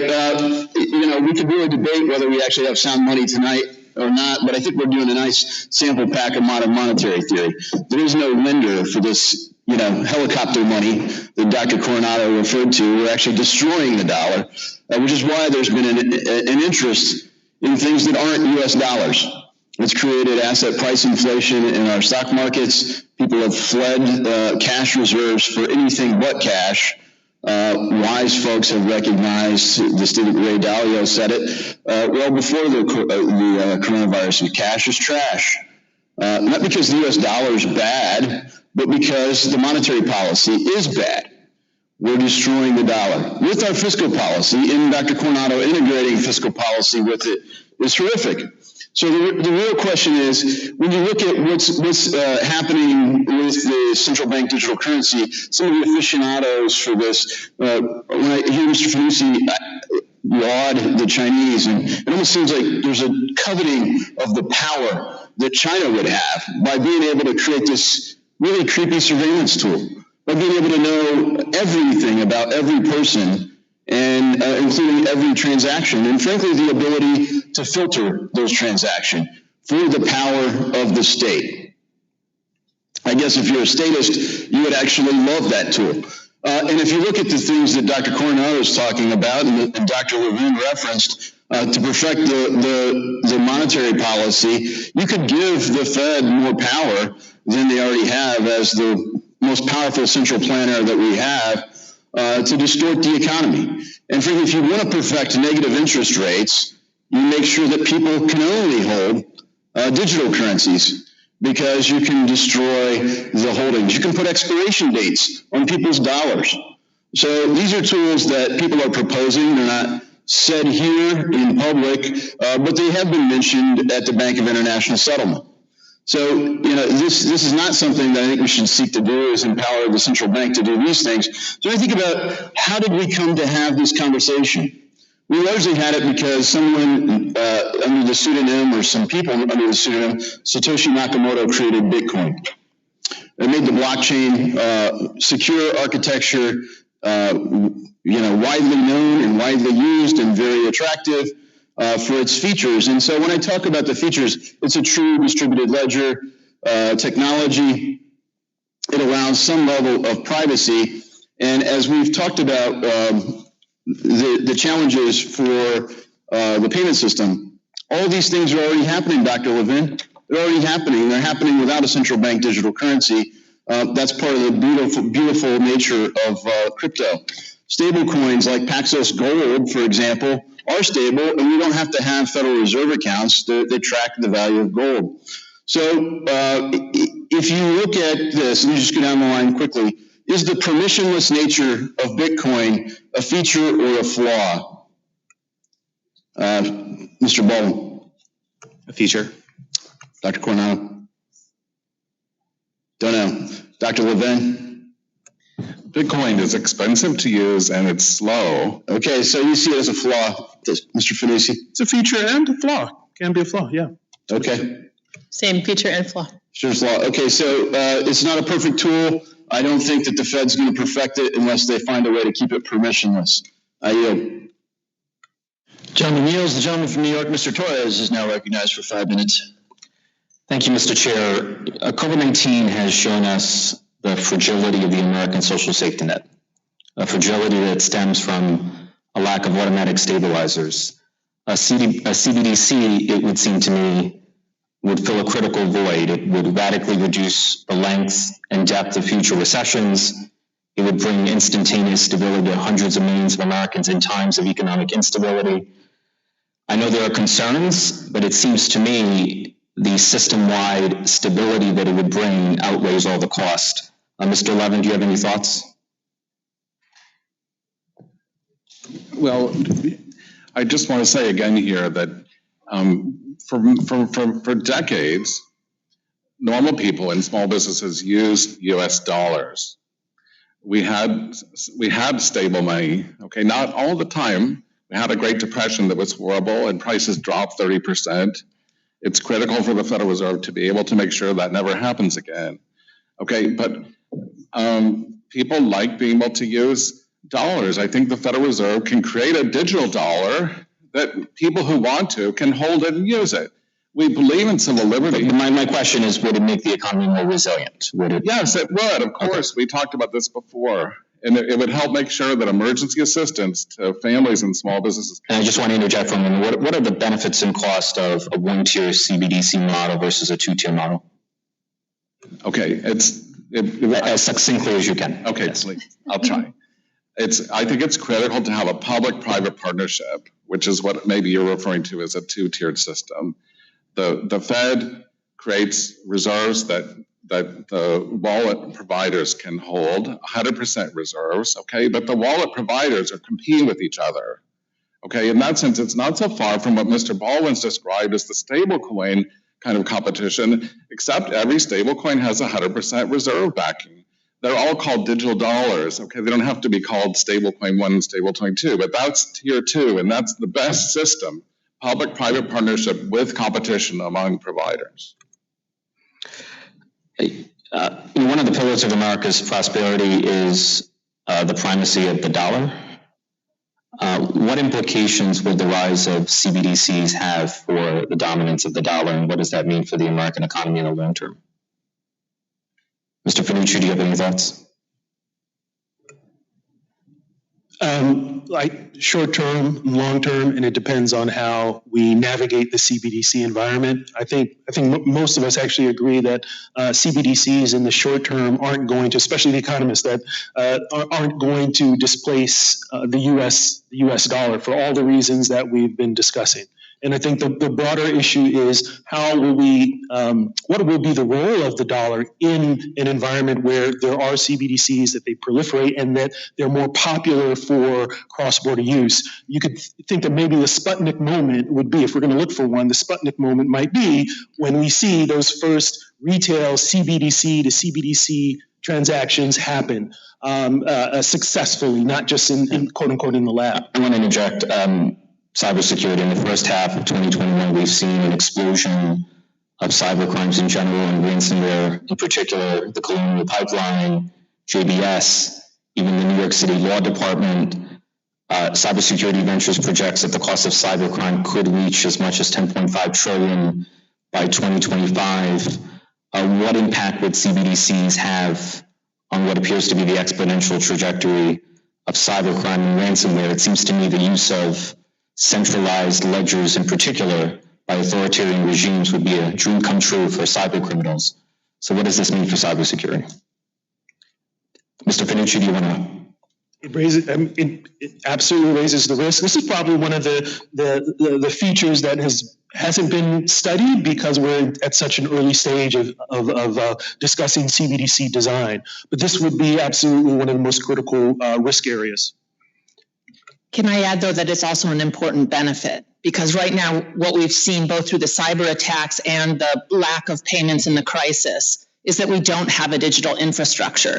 And allowing the Fed or mandating that the Fed move forward with a digital currency would require an investment in that infrastructure that would bring huge benefits. We don't have best practices. We don't have resiliency. We don't have agencies that are tasked with this. And that leaves us more vulnerable, and it's sort of multiple agencies and the FBI getting involved. If the Fed is backing a digital currency, you can be sure they're going to have a lot of investment in the resiliency and the technology. My time has expired. Thank you.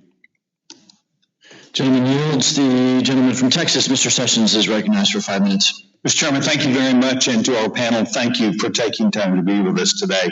Mr. Davidson led us through what tried to be a lightning round, so perhaps I want to continue that. Dr. Coronado, is this about the underserved, the new generation, or an international race? All of the above. Today, we have, by and large, through the central bank and through the free enterprise system, something that we have a system that is safety and soundness. It sounds like to me, as we aggregate all this, that someone would have an account through a transaction. Does that extend credit to them also? In our proposed system, it would not. It would be limited to retail payments only. There would not be credit extended. It would not be a fractional reserve system. So in other words, what you're suggesting is is that the cash that exists in the account or on a card would be what they would be extending. Yes.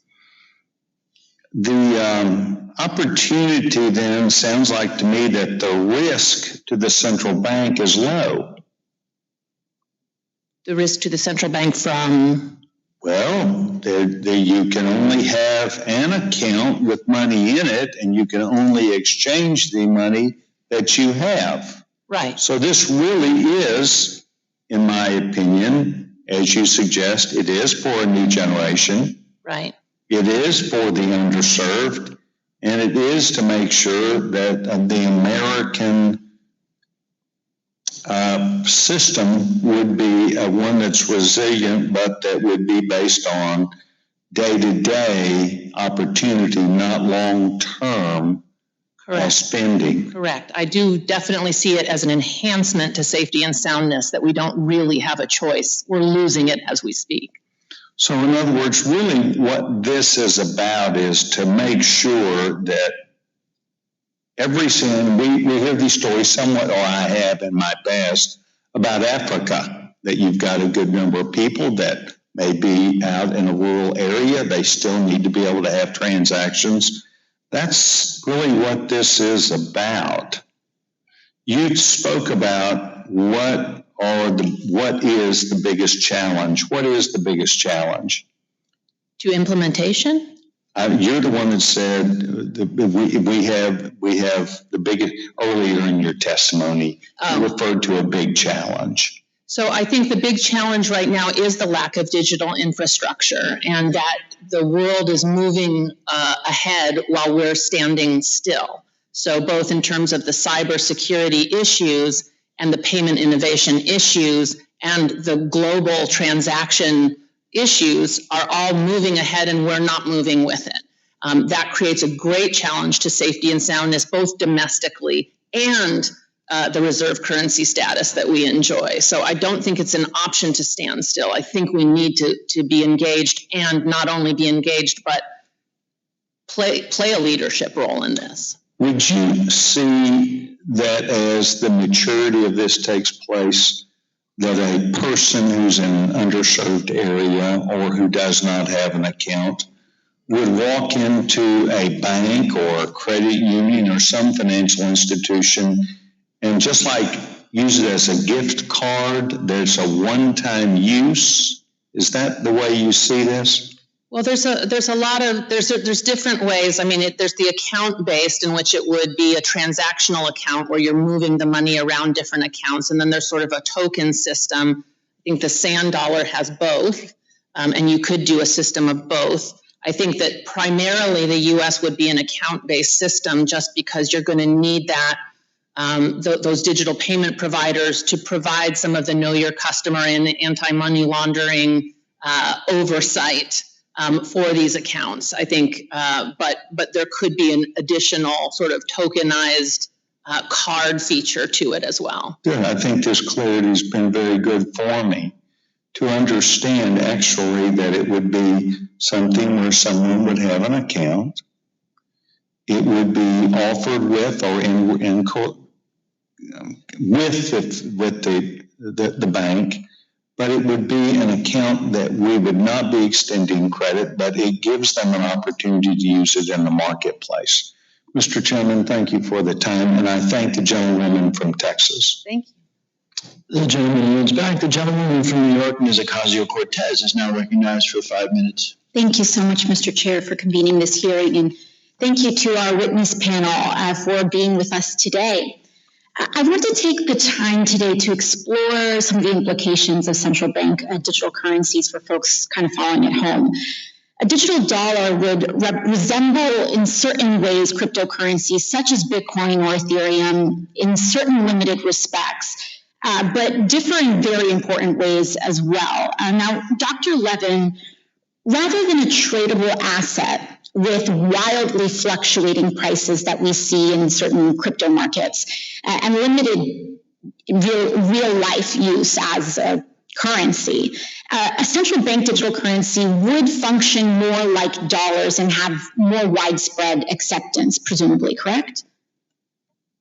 Right. The point is that with a central ledger in an electronic world, you can have instant, free, secure transactions. Great. That's why, I mean, coming back to this other thing, when I think about digital world, like cell phone, we don't say, well, is this for work or is it for home? Mm-hmm. You know, it's for everything. And so it's all the above. And so absolutely having a free, safe, secure, instant transaction platform that every American can use is what we should have had already, and we need it now. Thank you. And just to clarify, it would also be fully regulated under a central authority, right? Yeah. So I think there's been some agreement among a number of us at this table that these should be 100% backed by reserves held at the Fed. So there's no concern that the stablecoin provider might go bankrupt. Okay, and then there's a panic. And thank you. I'm sorry, I just have limited time.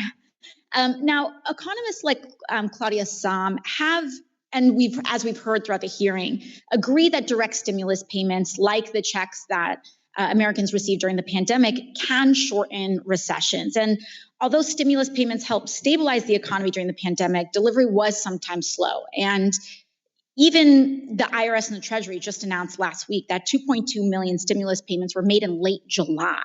These were the stimulus payments that people got months ago after the original passing of the American Rescue Plan. Now, this is not because of some technical, payments getting lost in technology or bureaucracy. It's because the most vulnerable people in our society are hardest to reach. People who don't have consistent mailing addresses, people who are unbanked, a lot of times because it's too expensive to be banked, people who don't file taxes because they make too little money.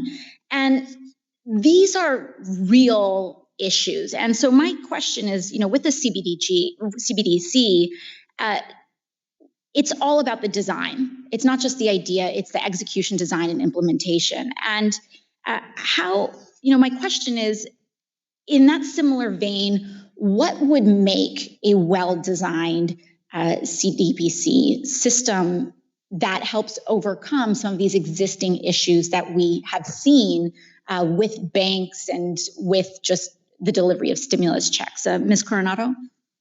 So one of the key pieces of the design is that the lower income households should have no fees whatsoever to engage, and that some of the technology access questions would be part of the infrastructure that's built. Mm-hmm. Whether that's a digital card that they're provided or kiosks, some sort of access to their accounts that is free and built and available to them to engage in the transactions. Got it.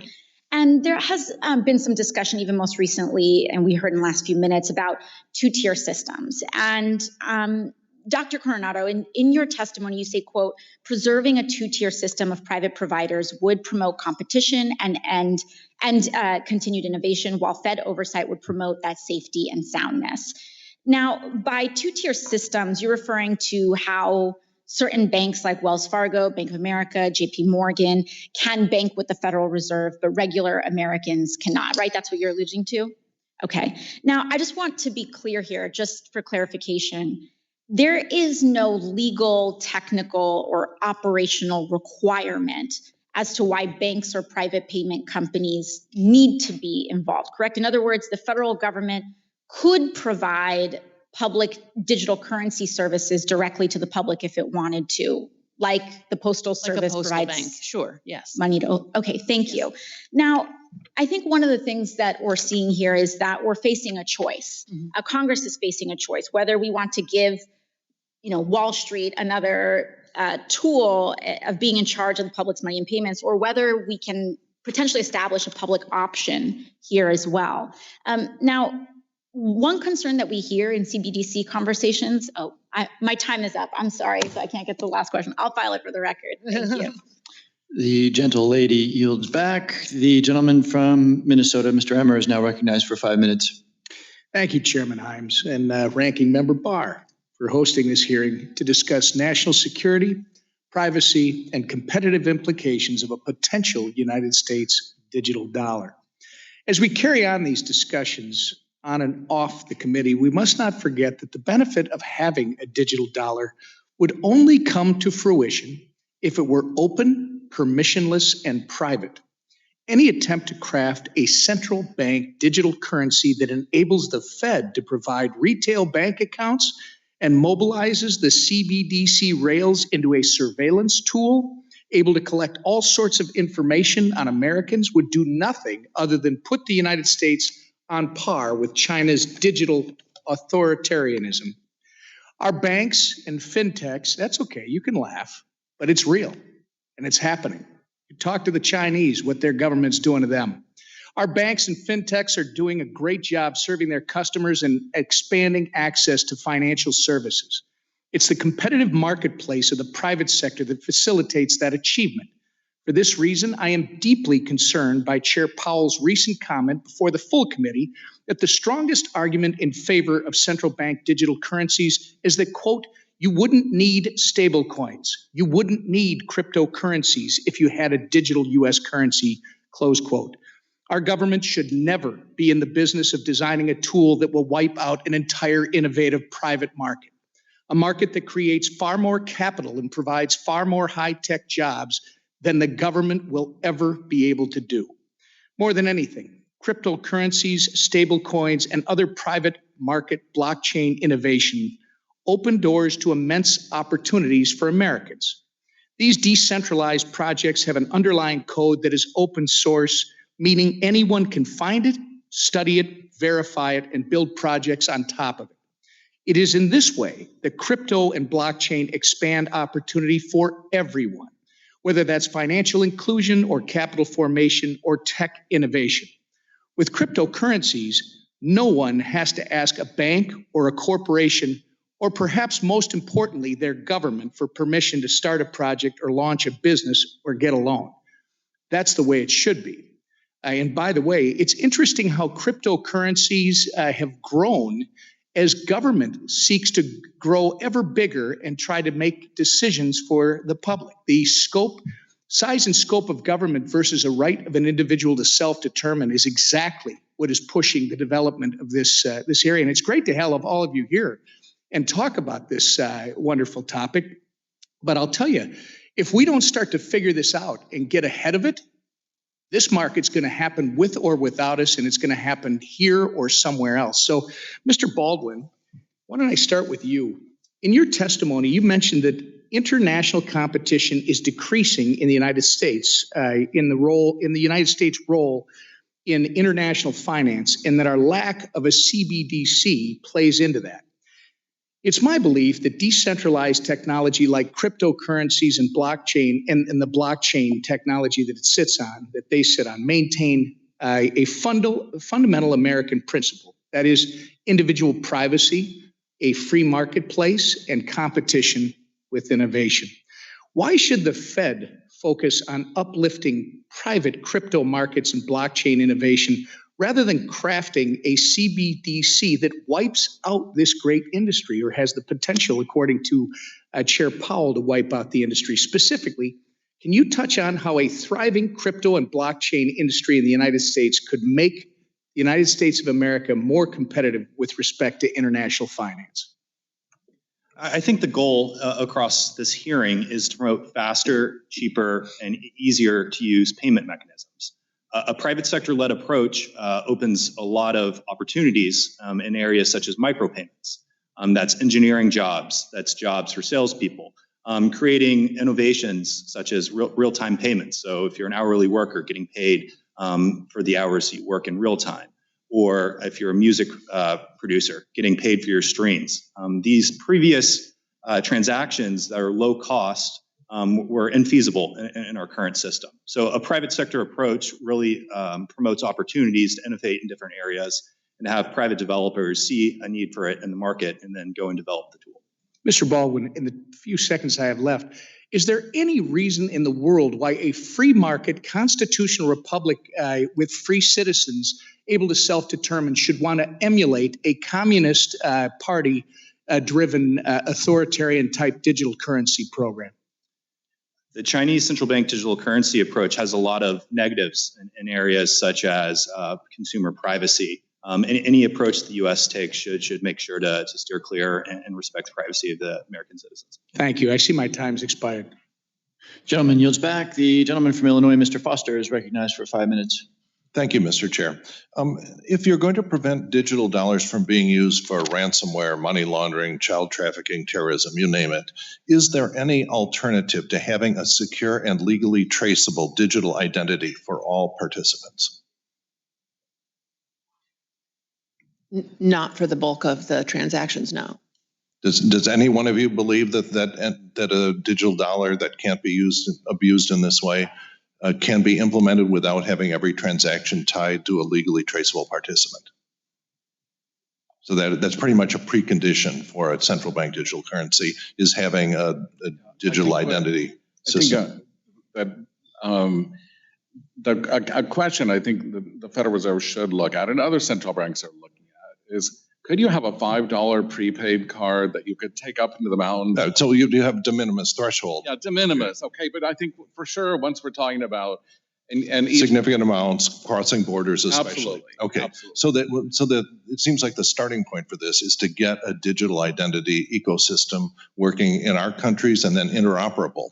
Because if we wish to have an effective means of preventing this, we have to identify people and say, you cannot use digital dollars because you're an identified terrorist.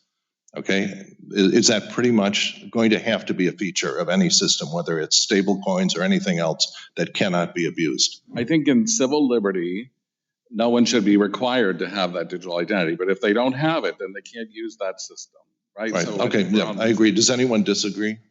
Mr. Baldwin, anyone? So your members are on board with having every one of the transactions associated with a unique, legally traceable digital identity for the participants? Any system needs to be in compliance with the Bank Secrecy Act. No, that's obviously not enough to prevent a lot of the bad things that happen. I'm talking about having a legally traceable identity associated with each transaction.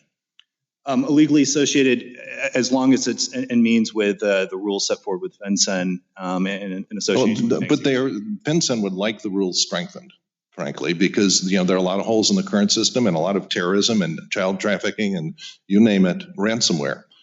So it seems if you just look at ransomware alone, when your screen locks up and it says transfer X amount of your digital assets into this account, you have to be able to go to a court system you trust, find out who's behind that account, unmask them, and if necessary, get your money back. Is that a necessary feature of a system of digital dollars that can't be abused? Responsiveness to court of law is an important feature. Well, we'll get back to that. It seems to me that it is, and I think the rest is yes. Yeah, no, I would say an ideal system seeks to replicate the current KYC orchestration and system that we have with commercial banking now, right? And as you rightly acknowledge, there are holes in the system, there are things that should be strengthened. But there's a possibility to design this so that you would have the same access to information balanced by same privacy protections as you do under the current system. What I would acknowledge, though, is that illicit financial actors are, as you say, are very good at eluding the system as it currently is, right? So through complex legal structures, through high-risk jurisdictions, that's the bread and butter of money laundering. So, I think I would caveat when we say, that a digital dollar, whether it be, central bank-based or stablecoin, it doesn't necessarily say that this is an instrument designed for specific, with the knowledge that it will increase our exposure to illicit financial actors. All right, but we're going to need a mechanism to tell someone, I'm sorry, you cannot transact in digital dollars because we have identified you as a international gangster or you name it. We'll need a way to, or a terrorist. And so really, operationally, we will set different standards, but it's not different than what the Chinese are doing. The only difference is we are going to designate terrorists. We're not going to designate Hong Kong democracy protesters as terrorists, and they are. And that's really the only difference. We have to be able to exclude participants, and we have to uniquely identify them as well, so that you can't be operating multiple identities under in multiple jurisdictions. It seems to me that's kind of non-negotiable in this. I strongly disagree. I think that a key reason for the two-tier system we've been talking about is to protect privacy. So that you need a court order, a search warrant. Oh, absolutely, yeah. There has to be, Which is very different from China. China, the government wants direct control of the Correct. data. We're creating a But layer. there has to be a mechanism to unmask participants when malfeasance is suspected, and there has to be a way to dedupe participants so you can't be using multiple identities in different jurisdictions. Yeah. And that's not a feature of a lot of the stable coins and other crypto assets, and I think it's going to end up having to be. Anyway, my time's up and yield back. The gentleman yields back. We're going to implement a very brief second round for the chairman and the ranking member to just clean up some questions. Mr. Foster, if you'd like, I'll kick off 5 minutes before recognizing the ranking member for 5 minutes by yielding 2 minutes to you. That would be wonderful. Okay. Well, I yield 2 minutes to it. the gentleman from Illinois. Yeah. Thank you. This also becomes an issue for when we had to dispense stimulus checks. You know, the issue we had is we did not have a unique legally traceable identity for all qualifying citizens of the United States. There's a product called a mobile ID or a digital driver's license that is being dispensed by a lot of states. You know, 5 or 10 states already are actually using them. This thing, it's not a new database or anything. What it is, it just sits on top of the Real ID system, which pretty much is a unique legally traceable identity for all citizens, and then transfers that information to your cell phone. And that allows you to use your cell phone, your Real ID, to authenticate yourself online as a single legally traceable citizen of the United States. Is that an appropriate starting point as the identity credential that you will need to operate a central bank digital currency? It's an intriguing starting point, sure. I mean, to the extent that you can use existing infrastructure for that, then it could create a lot of efficiency in terms of. NIST is actually negotiated ISO standards for interoperability. There are multiple vendors. Google and Apple have announced that they will support these digital driver's licenses. And so I'd be interested in your remarks for your comments for the record as to whether those are appropriate. You know, if that was the de facto way that you authenticated yourself for using digital dollars, what would be missing in such a system in terms of preventing fraud and so on? And how useful would that be for dispensing things like stimulus checks or other federal benefits? Anyway, I am now pretty much out of time. And if one last comment, and then I have to. So another big advantage of a two-tiered system is you can have nonprofit organizations that start to help ordinary people and small businesses use these digital dollars. So imagine that the AARP starts helping retired people, and they might have an app or it's a card or whatever, a prepaid card that's big, that's got Braille on it, that's really great for people with visual or audio disabilities. Okay, there's an urban organization that's helping lower income people and disadvantaged people in communities. We can have different designs. The fundamental concept here of a digital dollar doesn't require that it all one paper identical bill. Okay, that there could be lots of competition and lots of diversity and helping a lot more people than the current payments. I'm going to reclaim my time because I do have one question for Dr. Coronado. We were cut off. I'm very interested in something that we haven't talked a lot about, which is the potential adverse effect on the traditional banking system in moments of stress and crisis. And again, we talked a little bit about how you could cap the size of the accounts, but could I give you a minute or two to talk about what other mechanisms might be in place to make sure that we don't see a flight to safety and therefore an exacerbation of problems inside the traditional banking sector?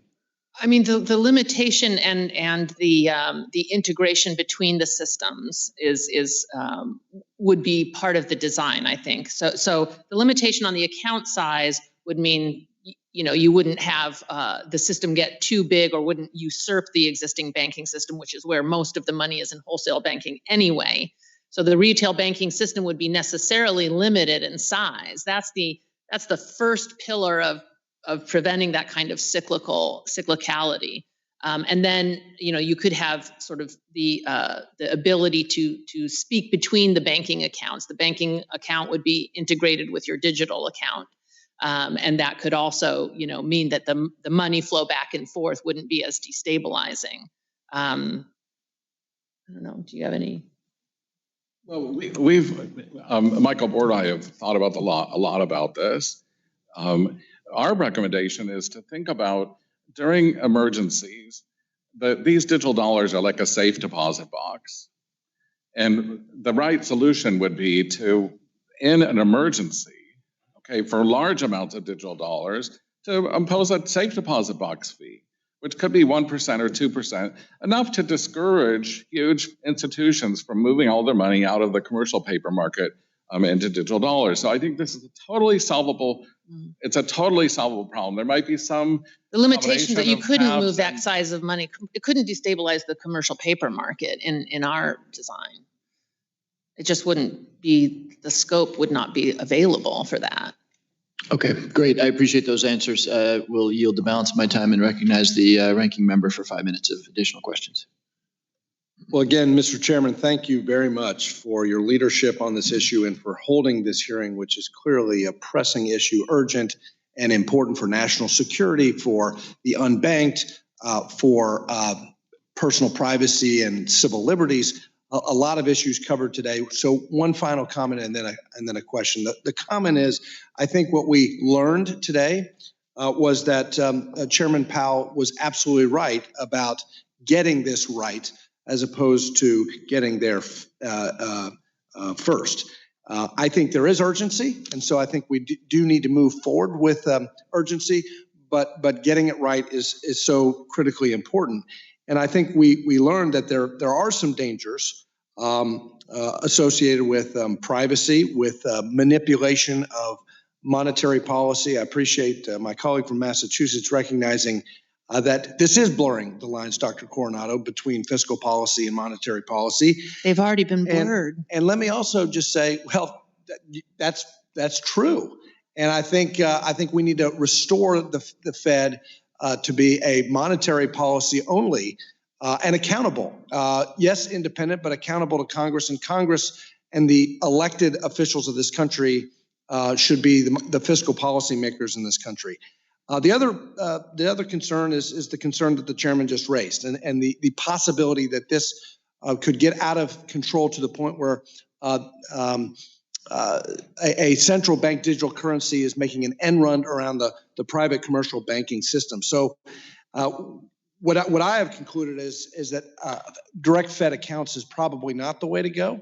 That two-tier is a if we're going to go in this direction for purposes of sanctions effectiveness, sanctions enforcement, for purposes of dealing with the competitiveness challenge from China and preserving the dollar as the world's reserve currency, if this is the direction we need to go to pursue and protect those ends, then we've got to be careful about making an end run around the private banking system, compromising privacy, and manipulating monetary policy in a way that irretrievably blurs the distinction between monetary policy and fiscal policy. And so I'll conclude with the question that I have for Mr. Baldwin. What is, in your view, the danger of the Fed holding so much consumer information if we move in this direction using accounts at the Fed as opposed to a two-tier system where you would have, to the extent that we move in the direction of a central bank digital currency, private sector control of wallets? Across all financial services, I think the key thing that keeps everybody up at night is a wide-scale cyber attack. So anytime you're dealing with an account-based system that has everything in one centralized place, that's a prime target for nation-state cyber warfare. Disintermediating and having different troves of information potentially facilitated by the private sector makes it more difficult to go after one strategic source that would take down an entire system. And do you believe that that's possible to do this, to set up a central bank digital currency that is sophisticated enough to guard against that kind of a threat? An account-based approach would be traditional or similar to traditional banking. So there'd be wide-scale cyber implementations that need to occur. Something occurring on a ledger system, so a tokenized system, would have different security considerations, but blockchain technology, time and time again, has shown to be a very secure method of means of transfers of value. Well, thank you all for your testimony. We clearly have more work to do on this, and that's why I endorse the legislation that Mr. Hill and our chairman have authored, and I do echo Mr. Hill's comments to encourage our chairman here to see if we can get some of these bills in a markup. So with that, thank you to all the witnesses for your important and illuminating testimony today, and I yield back. I thank the ranking member and really would like to thank our witnesses for their testimony today and what was a fascinating conversation. Without objection, all members will have 5 legislative days within which to submit additional written questions for the witnesses to the chair, which will be forwarded to the witnesses for their response. I ask our witnesses to please respond as promptly as you are able. Without objection, all members will have 5 legislative days within which to submit extraneous materials to the chair for inclusion in the record. Without objection, I'd like to enter into the record materials from the American Bankers Association, Public Citizen, and the National Association of Convenience Stores. I remind members that written questions and materials for the record should be submitted to the email address provided to your offices. With that, I thank the witnesses again, and this hearing is adjourned.